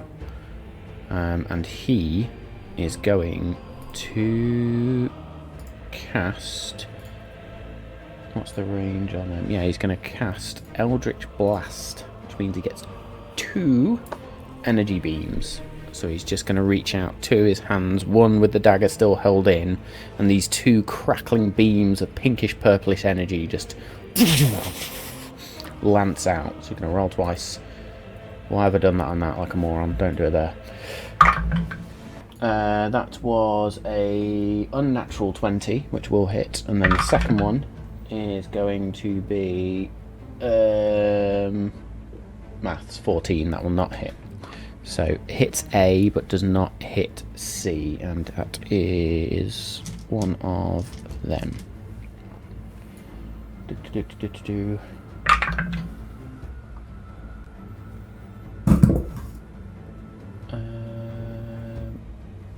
Yes, so that's going to be... I can't do maths. 10 points of force damage into A. Nice. Let me just make sure I've done that right. Yes. Agonizing blast. Very good. Cool. That will then be, unless we've got bonus actions.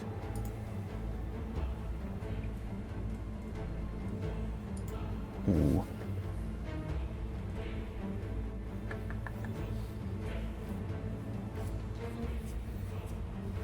Would he know that? Let's make a quick nature check for Callum. I will give him advantage.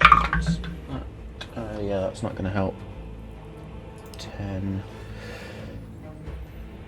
Very good. That will be Callum's go. Lex.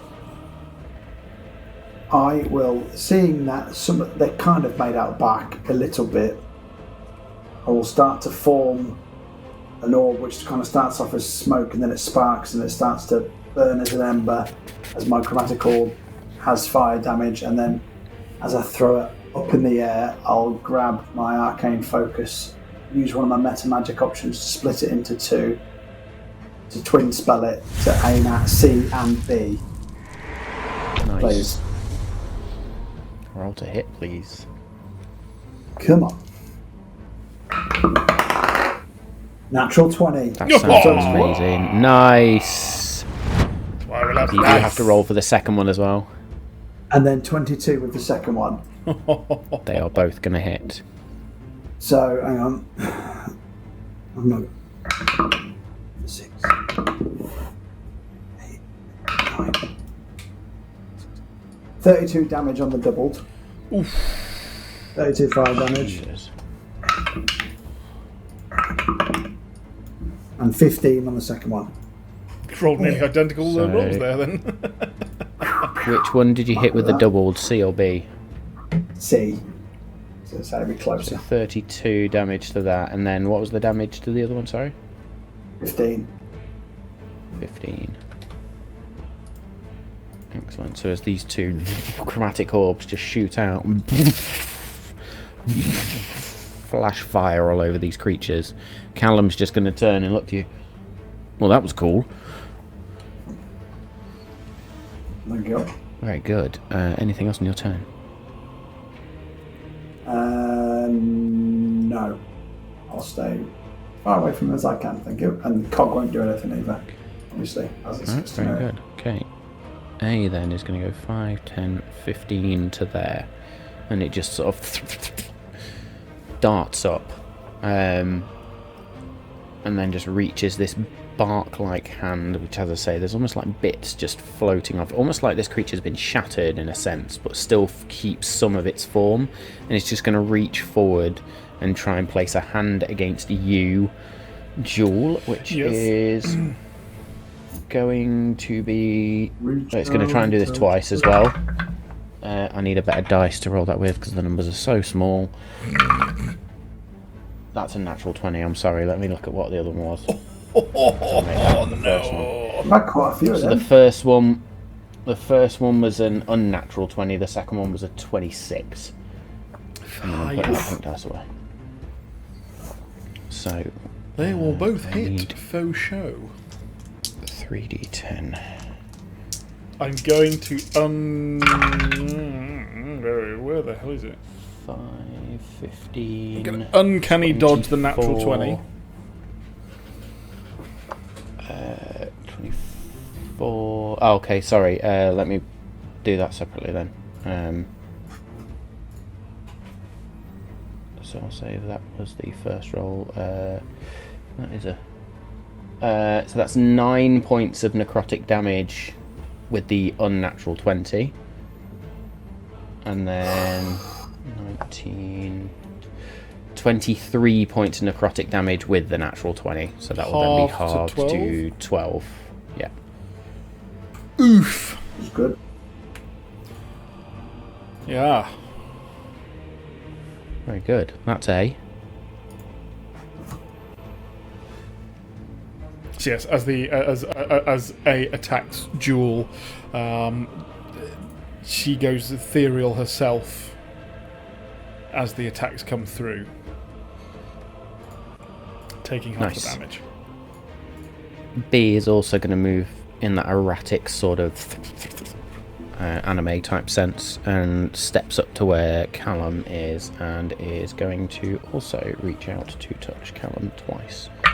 First one Is this a with spell, an 11. or is it just like a touch spell, or just like an effect when they touch it? It is a touch spell. Ah. It's a melee spell attack. And then the second one is also going to miss. My rolls have turned on me. That was an 11 and a 10, Good. neither of which are going to hit Callum. And then C is going to go 5, 10, 15, 20, 25 to there. And is going to try and touch you twice, Lex. Maths. 18 with the first. Yep. And a natural 1 with the second. Good check. You are going to take max damage, 14 points necrotic damage. Can I reaction counter spell that? You absolutely can. What level? Yeah, it's 3rd level or lower, then it's Very fine. good If point. not, I've got to roll. It will be, so as it goes to reach out and touch you, you just, and it's almost like the hand just freezes in space, in place for a minute, and you have counterspelled it. I can press rewind. It sounded very good. Back round to the top then, Jewel. So I can just imagine Lex with a, with like a golden glove, and he just does that like Thanos, and it just turns it backwards. Well, it's got to be Doctor Strange, isn't it? Oh well, yeah. But it's golden light around the edge. Oh man. Okay, dokey. Question for the DM. Mm-hmm. It doesn't particularly specify the ethereal hand, whether it stays out for long, or whether it's like concentration, or whether it's just to do one action. Just says as a bonus action I can extend it, but does it mean it sticks around? Have I already done something so it's now gone? I'm just thinking about that. Yeah, basically you can use it a number of times equal to your proficiency bonus, but it's a bonus action each time to use it. So basically, yeah, fine. It lasts that It's long. gone once you've used it on that turn. It lasts for a turn and then it's gone. Cool. Happy with that. So, with that gone, I will bonus action disengage, which I can do now that I'm in room. But I will...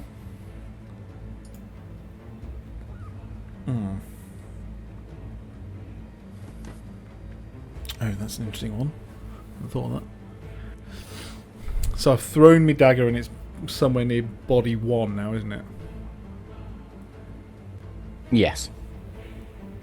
Yeah, sod it. Ooh, I don't really care about that dagger at the moment. And actually, I have seen that C is taking quite the hit. Mm-hmm. So, bonus action disengage, and I'm going to go 5, 10, 15, 20, and I'm going to attack with standard dagger this time. Yep. So that will be... So you will get sneak attack, and you'll Just also get nothing. +2 as per the flanking rules. Cool. Yes, I forgot about flanking rolls. Okay, 16 to hit. Oh no, 18 to hit. 18 will hit, yeah. Yeah. As will 16, actually, for that matter. Cool. Okay. You Good. do get That sneak is attack on this. great. It's been a while, so that is 3d6. So we want 3 of them. I'll go with that one, and that one.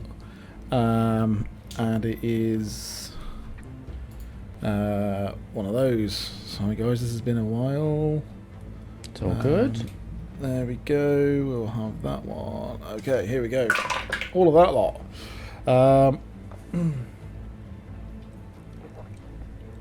12 points of piercing damage. 12 points of piercing damage. As you just sort of dart up and stab him with your blade. And as I do that, a shadowy wisp version of Jewel will dart back towards A and slice at A for 7 points of necrotic damage. And you don't have to roll to hit that, do you? Just hits the... Nice. You target a second creature you can see within 30 feet of the first creature, which they are 5, 10, 15, 20, 20. Yeah, just. And the second creature takes that damage. Okay. So you'll notice as your spectral form sort of appears and stabs into this creature, it sort of grabs where the blade is and actually grabs this spectral form and pushes it away. The damage is not as much as you would have thought. But still something. Still something. Cool. It'll help. And so bonus action, movement action. Cal, have you got any more information on these? What are they? Are they from the Feywild? Necrotic doesn't do much damage. And you'll go? And I go. Very good. Cal, hearing you shout, is just going to turn around and say, "They're Fey, but they're dark Fey." And then he is going to... I do not like the sound of that.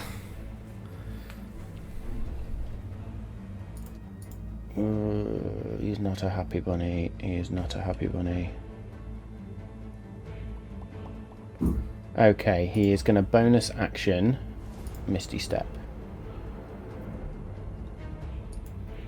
But what you notice is as he sort of turns on the spot, the mist itself is almost ice-like and cold, and these, it's almost like freezing fog appears as Callum just disappears and reappears back here. And then he's going to see C is not looking too great, and is also aware of where A is, and again just going to extend both arms out, and then with his action will cast Eldritch Blast again. Boom. Because that is a cantrip. So, first one is a 15, which is the magic number. Oh. And the second one is a 16 plus stuff, so that is going to be fine. So the first one to A is 11 points of damage to A. And the second one to C is max damage, 15 points of damage. And you can see as this energy hits C, just more of this bark-like structure just splinters off. C really not looking good at this point. As I said, do not let them touch you. That's creepy as fuck. Yep. I know it was the cat, but the door literally just opened behind you. That was I weird. don't know. I can't even see a cat that's come in. The cat darted. It's down the other side. Or that way, sorry. Creepy bastards. Lex, your go. So, as it tried to touch me and I kind of rewound its hand back, and then seeing Jewel sneak up behind it and stab it, I'll be preparing the Tesla coil forming in my hand to then shoot a lightning bolt through C and B. Nice. So that's a Dex 14 saving in them both, please. This is going to be like Dexterity. So that is a natural 20 for C. Motherfucker. That's a quarter damage then. And that is 13 for B. Yes, full damage for you. I'll just do it on here because I can't be fucking 8d6 in with the maths over there, fella. That's alright, mate. 29 points of lightning damage. So, So 29 chord, I suppose that's going to be. 58. 8. 8 points of damage to C. 29 to the other Excellent, one. yeah. Woohoo! Yep. Okay. That is also now bloodied as this lightning just all the way through. And again, Callum's just going to shout, "You could have started with that!" Anything else on your turn? I don't want to be next to him, do I? Oh, You can't disengage. Wait. But what I will do, I will.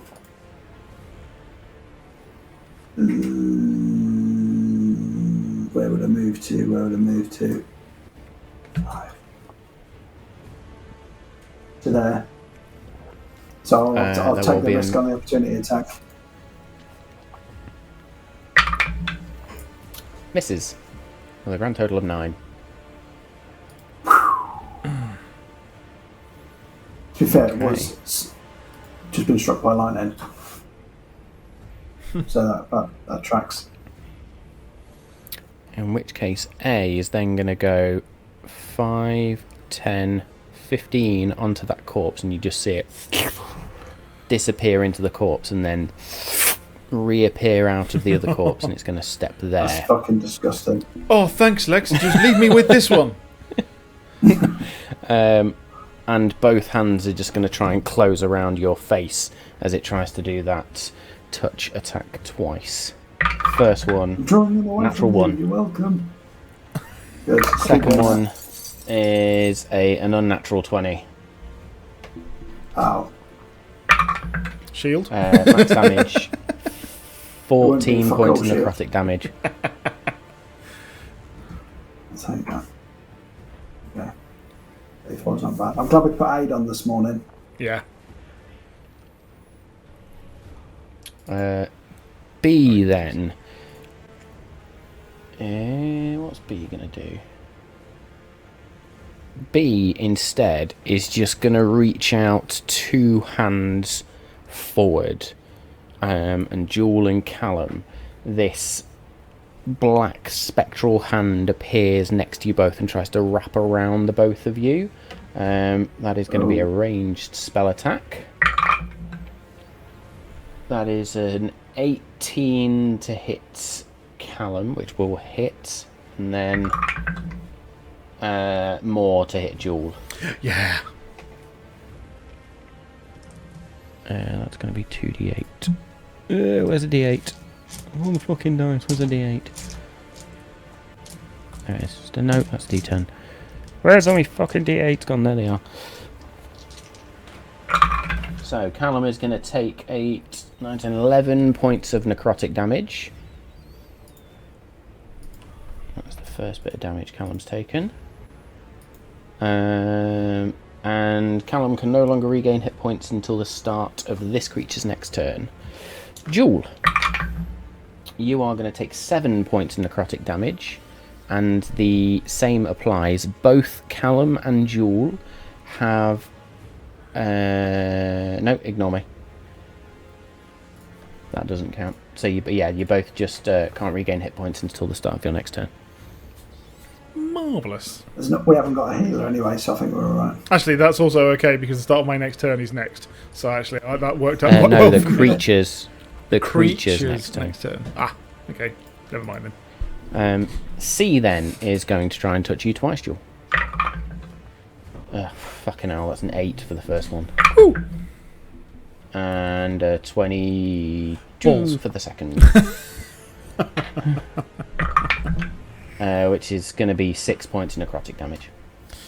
Blimey. Yeah, I mean, yeah, looking bloody as fuck. Yeah, Jules not looking great. Nope. But it is Jules' go now. Okay, so that'll be oh, that's annoying. Yeah, another bonus action disengage faux show, and we'll get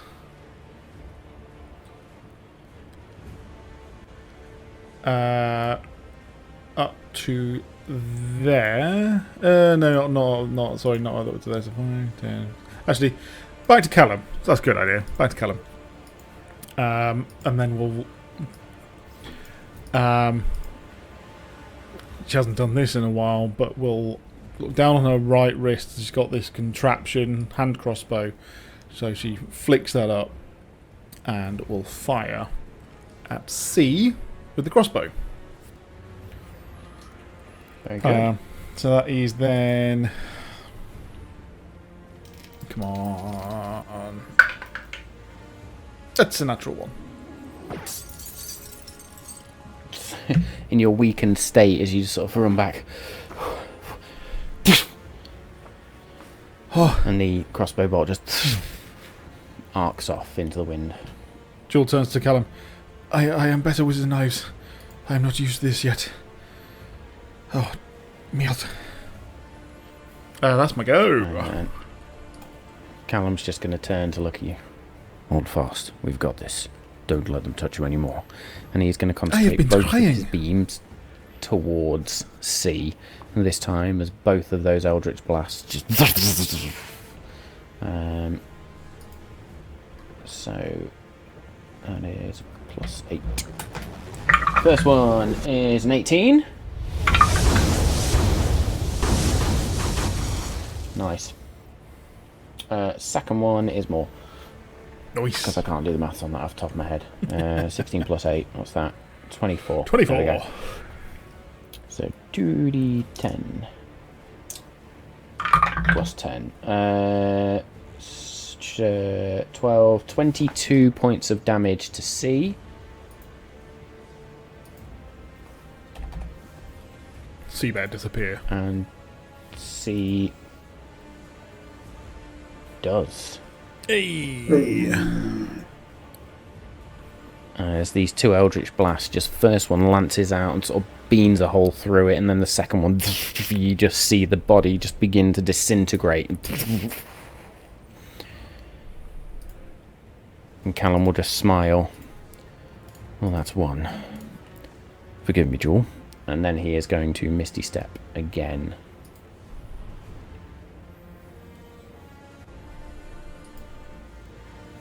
And he is going to go over to here. No, he's not. Where was he? 9, 10, 15, 20, 25, 30.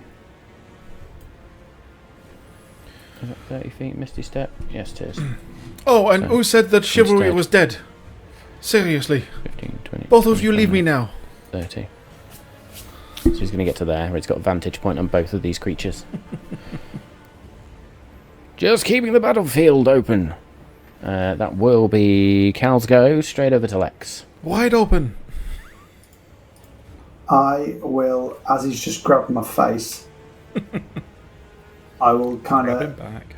grab hold of them and use them to channel. Oh, actually, first of all, I need to use 3 sorcery points to get a third level slot back as a bonus action, and then I'll kind of channel the lightning bolt through him, and it'll just go and shoot out at him into B as well. Nice. If he makes his deck save, though, I'm going to be livid because he's literally point blank range. And I've just realised I should have done something last round. They get advantage on saving throws against spells. So, that is a 14 for A.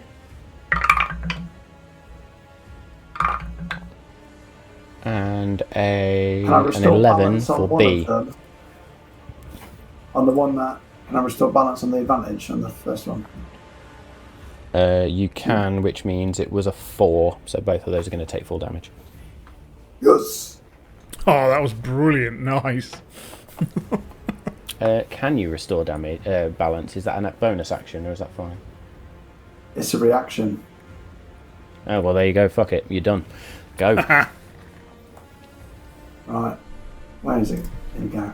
8d6. So I'll say Fuck 'em up, A, fuck 'em you up. see it trying to morph into the corpse to move out the way, and you just grasp onto its head even tighter and use your sorcerer's energy to keep it there. As lightning bolt shoots out. And how much damage? Lightning damage. 23 lightning damage. 23. They are both not looking great at this point. B definitely looking a bit shit. But A Use my also reaction, bloodied. bonus action. The only thing you've got left is movement.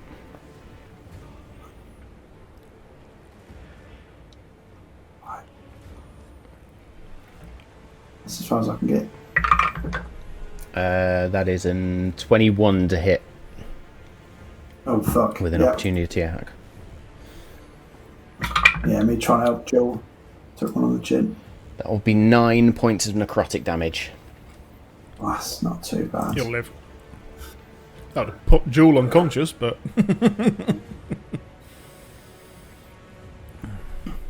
Very good then. A's turn.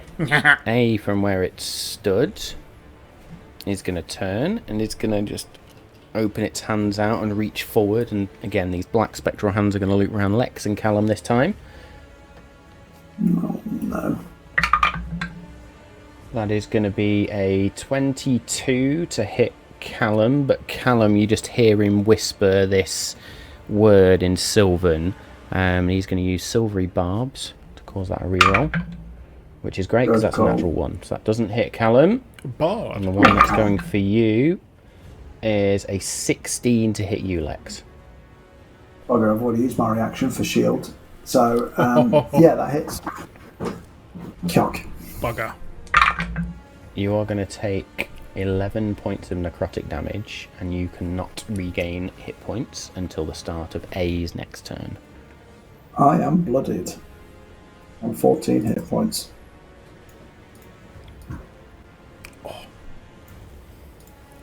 There you go. B, you can now regain hit points at this point. Jewel? Cool. So would that mean, like, if you drank a healing potion, it wouldn't work, for example? Yep. Absolutely. Holy right. shit. Do. Are we counting B, then. drinking healing potions as bonus actions or actions? Read your law document, sir.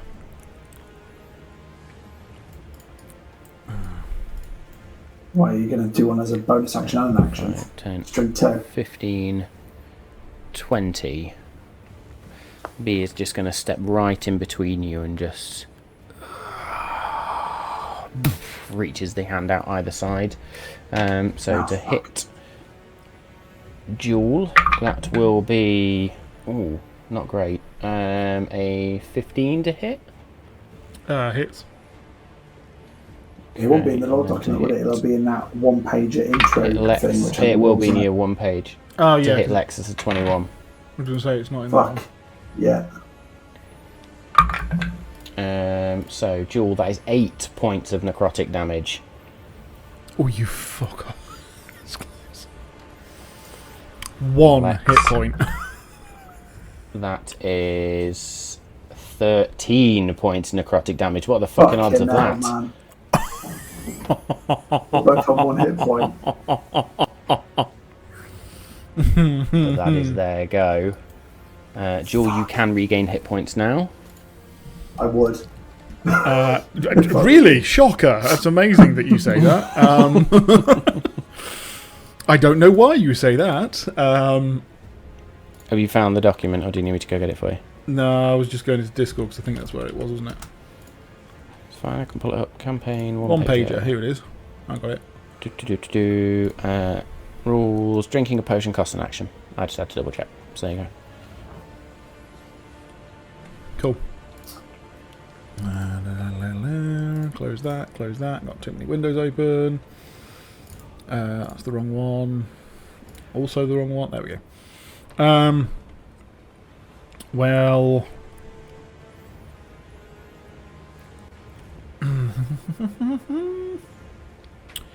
okay, so... gonna drink a potion of healing. Mm-hmm. So that is 4d4 plus 4. That is...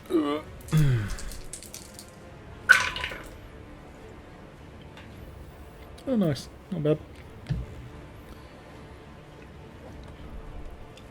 16 points back. Nice. Nice. Nice. So that's a good old heal, that one. That was a really good heal. Well done. Well, yeah, there were 2 4s and 2 2s. I can know. And then we'll... that's my action. I will bonus action. Oh, yeah, why not? Because we haven't done that in a while.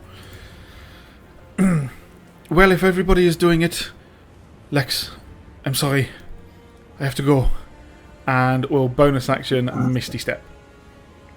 And so wisps from her tail and 5, 10, 15, 20, 25, 30 back there. I'll need to do out my map. Very good. Definitely everything that I can. Well, I mean, I suppose I could move. Yeah, sod it. I'm also gonna use my movement 5, 10, 15, 20, 25, 30. Get right away from them. Shit the bed. Right, zoomed all the way out now. Yep. Very good then. You'll see Callum is going to move forward 5, 10, 15.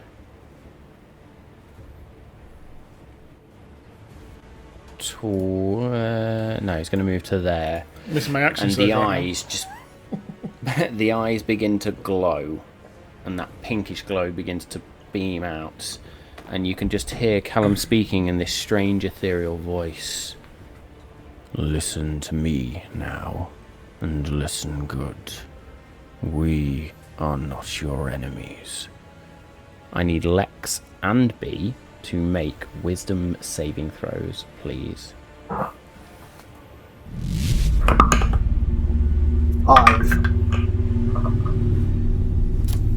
And if I should be... Oh, I get advantage against... Is it spell? So I get advantage against spells. It's a magical effect. No, then. Never mind. The creature is going to fail just with a 14. Oh. You also fail. You are both now charmed by Callum, and you see Callum as a friend. You already saw Callum as a friend, but this... Yeah. B just sort of stops for a moment and hovers. That is going to be Callum's action.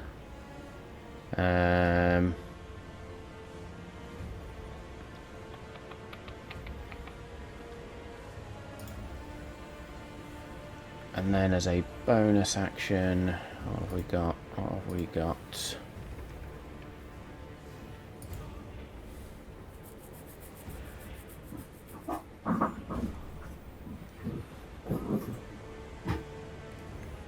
do you do that?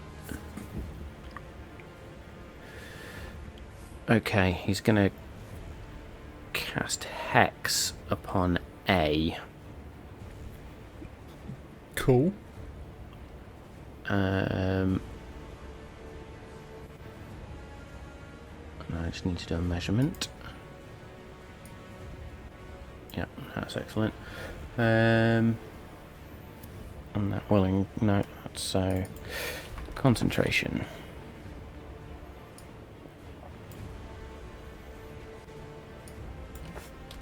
Hex. There we go. That will be Cal's go. As he then just turns to you, Lex. Step away, you'll be fine.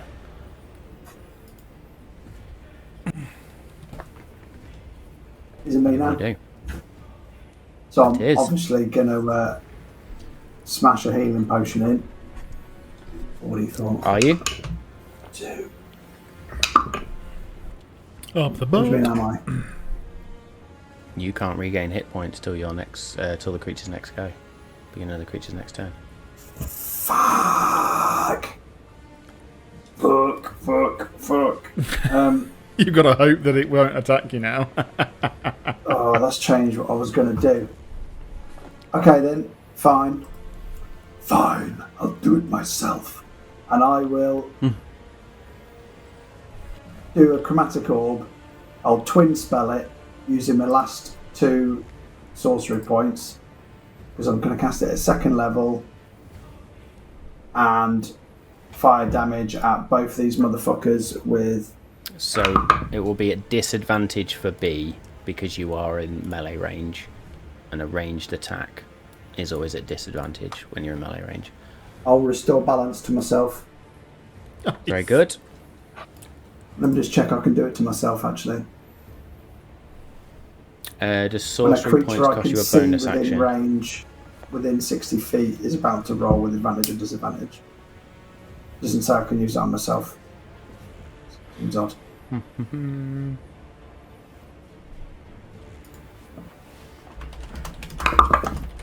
To be fair, I rolled it with disadvantage and I still got a 19. So, you know, never mind.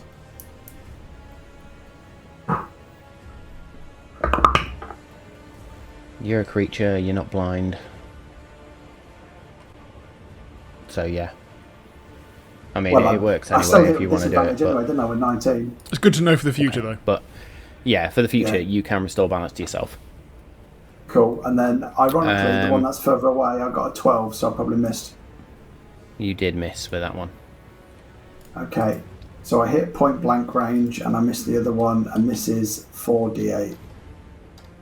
Which makes sense, because you're probably concentrating on this one that's right in front of you, and then you just throw the other one behind you. 21 points of fire damage. 21 points of fire Better be damage fucking to dead. be then.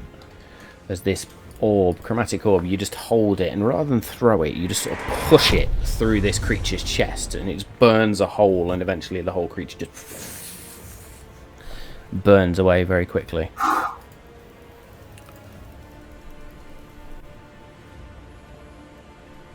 Good. Anything else on your turn?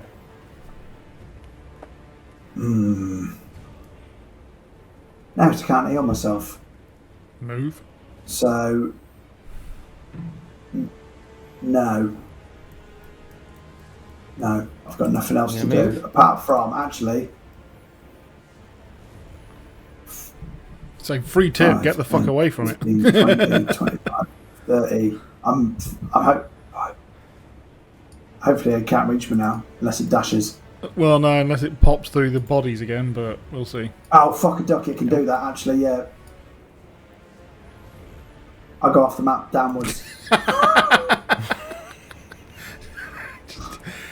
I mean, you can do, because Big you can see bag the of squares, so if you really want to. See you later. I will say you'll have to go down this way. This is where the path is. Yeah, So you're going to there. yeah. Yeah. Okay. So as A starts its next It's fine, go, Callum's you expendable. can gain hit See you later, points. I'm going to roll for this one. Now drink a potion. Oh fuck, I'm still within like 30 feet of that first body. Oh, yeah, shit. Yeah. I mean, it's Callum anyway. So the creature is going That is a to cool ability, just though, do to be able it. to transport through dead people. I mean, there was 5, 10, there's the 15, druid 20, one of move 25. through foliage or whatever it is, through plant life during battle, which is quite insane. So let me just check what happens when the creature is hexed. Does Hex work the same as Bane? What I should have done there. Oh, yeah, Well, I you- need to you- pick you- an yeah, ability you- check. So it's going to be a dexterity Yeah. checks that it's going to make a disadvantage. No, it's going to make a fucking difference. That really should have been on the good old bloodied lighting backdrop. There we go, that's better. Pardon me. Cool. So yeah, no other effects from Hex. I love that your neighbours will think there's like a prostitute emergency in your living room. With a flashing light. So A is just going to dart up to Callum and just... It's going to close its hands on Callum. 2 attacks. That's an 11 with a first, which is going to miss, and an unnatural 20 with a second, which is going to hit. So Callum is going to take 7 points of necrotic damage and must make a concentration check of 10 or more. Which is a 14, so manages to maintain concentration. Is that, oh, that's on Hex, isn't it? Yeah. Yes. And we are back over to Jewel then, as this creature just clamps its hands.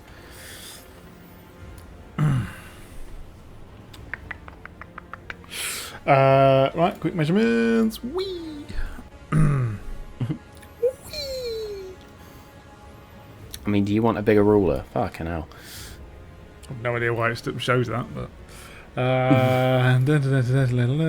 can't remember what I do. Oh, right, okay, yeah, sure, fine.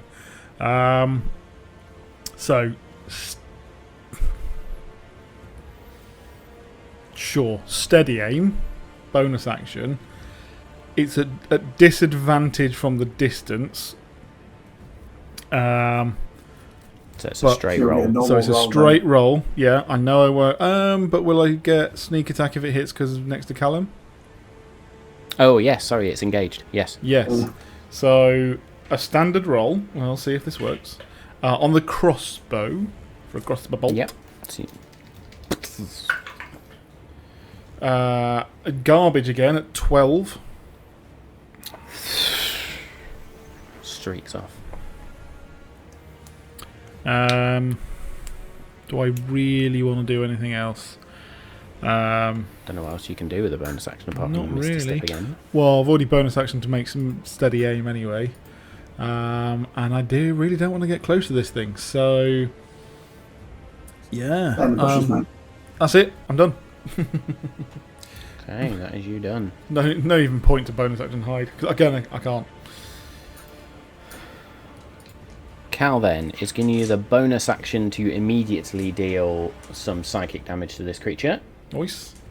As part of Maddening Hex. So that's going to be 5 psychic damage. And then Eldritch Blast is going to be at disadvantage, so it's probably not going to do that. So instead, takes out that tooth-like dagger. And is just going to look deep into this creature's eyes. I will end you. It's going to stab forward. Oh, that's a 25. That was so close to being a natural 20. So that is going to be some max damage there. So that's 7 points of piercing damage. And an additional... an additional 1d6 acid damage. Max damage on that. Nice. 6 points of acid damage. So you can just hear as the blade stabs in, or at least Lex, you probably will be able to hear just and pulls the blade out, and it continues to sort of sizzle. Lex, it is your go. You can now regain hit points. I'm definitely going to have a healing potion if you want. Yep.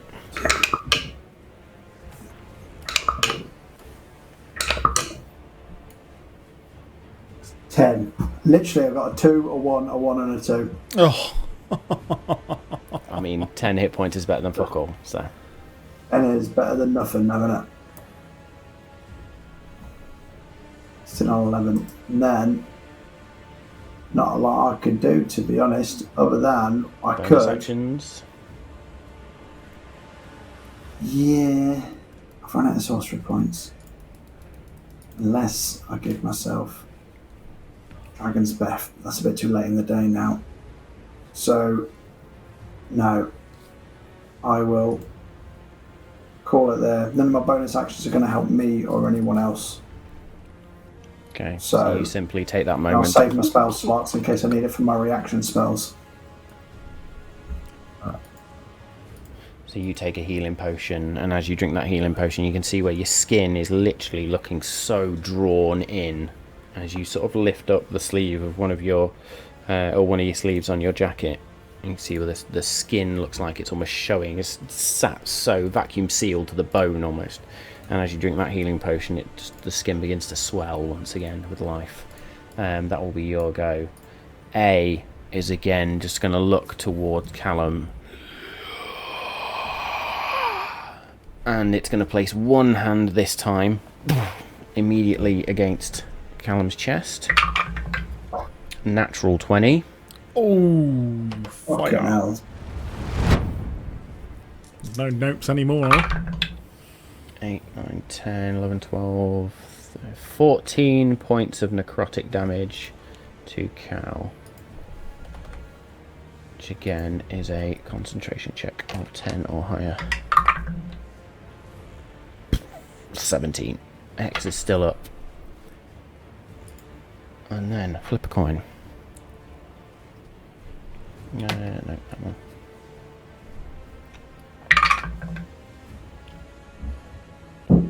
Jewel, this creature is then to turn to you.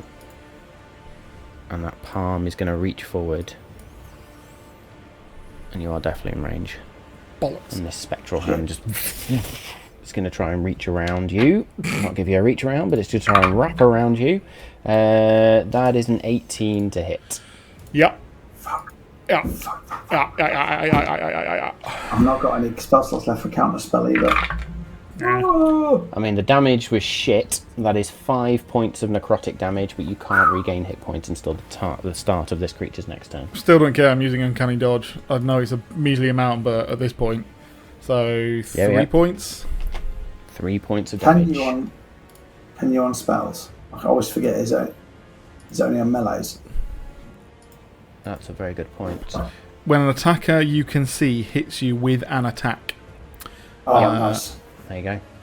So yeah. There you go. And then back around the top then to Jewel. How is... What is it? C? B? I don't know which one it is now. Is it looking A. bad? A. Yeah, it's not looking good.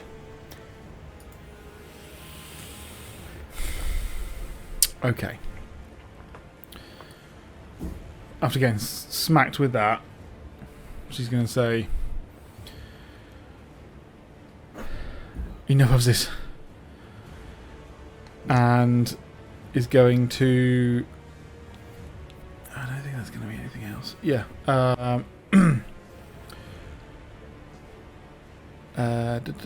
Yeah, sod it. Why not for a bit of flair? So yeah, he's going to run 15 feet forwards. And as she does this, she gets down, she gets in, or looks at A, and then pushes the crossbow bit back down, sort of collapses it, and then goes, enough of this. And we'll do a sort of a cat sprint, 15 feet, and then Misty Step, bonus action, 30 feet, and then do a final 15-foot run and just fly. And as she jumps up and into A, she's going to pull up the dagger and try and just swipe across the back of the neck. Sort of a glancing, passing blow. But that will take her movement to there. Mm-hmm. And that will be standard. There's nothing extra there. Engaged anyway. But it is a 16 to hit. 16 is just above what you need to hit. So we'll get sneak attack on this roll. Oh, fuck's sake. Rolled all ones on sneak attack. Fuck's sake. That is ridiculous. 9 points of piercing damage.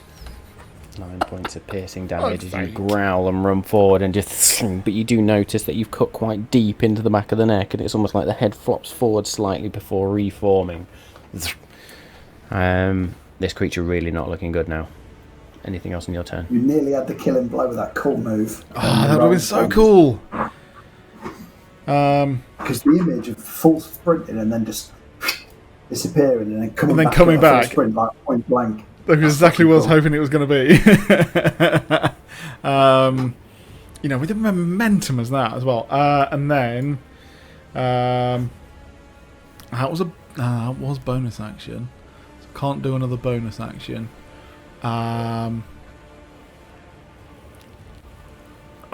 crap.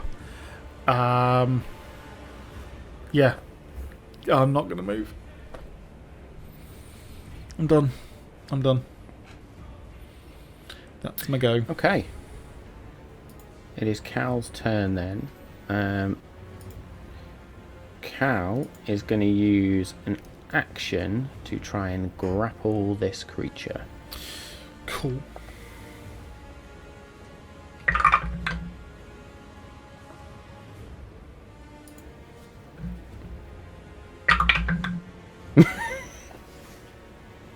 Oh god. So Cal's athletics is a -1, and I rolled a 4. I've just rolled a natural 1 for the creature. No way. So despite the weakness of like Cal, a 3-year-old he just fight. grabs... That was fucking terrible. But at least it means I get to do what I wanted to do. So he just grabs this creature and just sort of swings it round to the point where it's going to bring it round this way. Oh, I'm grabbing the right thing. 5, 10, 15. It's just going to swing it, then hold it. Lex, now do it. And No, I get it. Lex, your go. No pressure. Hang on, I haven't got any spell slots left. I was about to say, you've spaffed all your sorcery points. Yes. I will form another chromatic orb of fire to try and kill this motherfucker with a 22. Thank fuck for that. Yes, that will hit. And this is 4d8. Where's my d8? Here we go.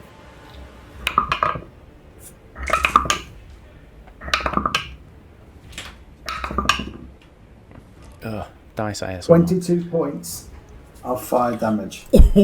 Lex Ordo, how do you want to fry the fuck out of this creature? So as I form this ball, I almost fast pitch it like on baseball, and it looks like it's going to hit Callum, but it's a curveball, and it swings round and hits a right in the face, and then. And as it hits, you just see Callum let go and throw. And the momentum of the spell hitting the creature knocks it back about 10 feet as it just burns away. And we are out of combat. They're always a lot more treacherous and harder than we think. That's because we don't have a healer anymore. We're overconfident from... I'm still not used to not having a Kirik. Callum's just going to sort of drop to one knee. This is definitely worse than I thought. You knew of them? Or what they are? Yes. They are known as lampads. Dark fae that guard... well... almost guard the realm between the Feywild and death itself. It seems To like use a they phrase want to... I once heard, some say they guard the veil. Fuck off. I think they are more preferred to sending people into death. Yes. Well, some are known to be benevolent, but these are the sort that are not. They are rare fae as well. Have you ever seen them in the Feywild? I have seen them only in the Feywild, never on the material plane. We should find somewhere to rest. Yes. And then we must find... Why here? And... There's definitely a tear. No way could they just be here. And they did not do that to the bodies? It wasn't them? Yes, they did. You can see. They've drawn the life force. It was That's them. why then. there's nothing for animals to feed on. It's all gone. Why only them and not the other trader?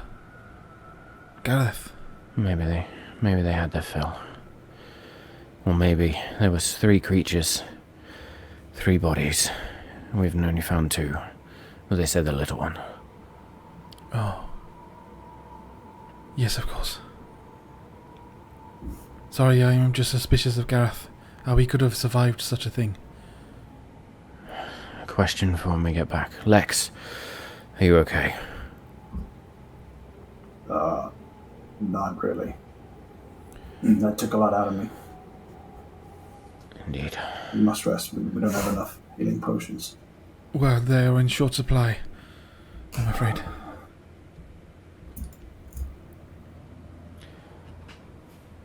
Let's rest. Let's wander the path the other side, perhaps. So did Gareth? No, not Gareth. Did Callum say that these creatures feed on bodies like this that's their regular MO? So as you're walking and you sort of get your breath back, Callum explains more about the fact that these lampads are known to guard, or at least prowl, the shadowed paths of the world, mainly in the Feywild, and it's mainly those souls that are destined for the realm of death. Known to some as the underworld, known to others simply as the plane of death, if you like. They are very rarely seen. That is what he sort of tells you about. More often than not, they tend to haunt the areas. I say haunt. They tend to prowl the areas where the river of death meets the Feywild, and that's where they are at their strongest. That's where they are. They are a form of nymph, which is another type of fey creature, but these are very much twisted and corrupted by the power of death itself. Could I make a retroactive perception check to see if I saw Lex's lantern turn a different colour during the fight? You can. Ooh, blimey. 26. 26. It stayed orange the whole time. Okay. And where it's just clipped to Lex's belt also. It's only a small lantern. At least we know that they were not, what was it, like, aberrations? Yeah, but do you think these could be the shadow creatures that we were hunting in Thelis too? I believe we went up against them in that room under the temple. They were not these at all. These are from the Fae, but those are the ones where, again, I do not know where. I am starting to believe the shadow fell, but I have no evidence of this. So no. Well, do you think that if they're bringing them creatures through, and these creatures are very rarely seen on the material plane, maybe these have also been brought through? I think the point that we have to bear in mind is, all the creatures have had quite similar effects. They are both life-draining, and so they are either working together or they are just as nasty as each other. Let's just hope they don't bring vampires through next day. That would be unpleasant. We've already had lycanthrope type creatures. Werewolves wouldn't be beyond the pale. I mean, vampires wouldn't be beyond the pale. Yes. It's that stupid were-at. That's a story. We'll tell you that story while we rest, Callum. Not that it'll lift the spirits much. Will one of these ruins up here do for us to rest? We have been on the road for quite a few hours now as well, I suppose. Any form of shelter, I think, is wise. We are going to have to take a watch, for sure. Yes, we are. Are we... I don't know, do you want to sleep or just sit for an hour or... I think he's going to take an evening's rest. Yeah, Card can take first watch if you like. So we can all stop to rest. Mid-afternoon. Oh, shit. So, yes, No, it just means we'll get an earlier start, I guess. Well, this is a daft thing, but maybe rising early morning, we may find if these things are more timely, and we may or may not be able to see magical effects or rifts in the pre-dawn light. Maybe. Who can know? Well, sleep it is. Oh. Come, let's go this way and see what we can find a little bit further on. And you wander, I will say you wander for another hour, actually, through more of the forest. And eventually you find a, almost a natural area of where the branches, the trees, the bushes themselves have grown into sort of a half shelter, if you like. Big enough to accommodate the three of you, or at least two of you, and then one on watch. You light a small campfire. And Cal looks at the both of you and says, I was the least wounded. Look, you two get your rest. I will take first watch. We can always get Cock to take first watch if you want to rest too. With all due respect, Lex, we have not discussed your little companion there, but I'd rather have eyes on just this first section, if you don't mind. Yeah, don't take it personal. That's fine. Before falling asleep, Joel would like to sketch out from the other map they have, the wider map, a rough outline but a big outline of the island they're on of Morse Taesi. Mm-hmm. Again, kind of try and put where Doolin and Morse Taesi is, and the path they've roughly taken, and again trying to basically gauge and mark where they then found that. So it ain't gonna be right. I'll go and edit the map. Because I know that she doesn't quite know how far to Doolin they are, but it's just going to be off a rough guesstimate how far they've travelled. Yep. No worries at all. Yes. And then fall asleep. Excellent. Well, as you all, or as the two of you at least, lay down for a long rest, I think that is the perfect place for us to leave it there for this evening, as we are slightly over tonight. So thank you all for joining us. I hope very much you have enjoyed this new mystery, mystery is the right term there, mystery to go and solve, this new quest that our adventurers and our detectives find themselves on. We will be back next week for one final episode before we then take a 2-week hiatus just to fit a couple of holidays in, refresh, recharge, reset before we come back fresh and raring to go for our 3-year anniversary in early September as well, which we have decided to hold the first week back in September and celebrate 3 years then. So please look out for all sorts of things there. Hopefully we'll be ready to do the giveaway. We may or may not do it anyway on the 3-year anniversary. May have some guest stars. We'll see what's happening. But stay tuned. We will keep you all apprised and appraised even of what's going on. But thank you all very much once again. This has been episode 27 of Malt and Magic. We have been the Malt and Magic crew. Love you all. Stay safe, and we will see you next week.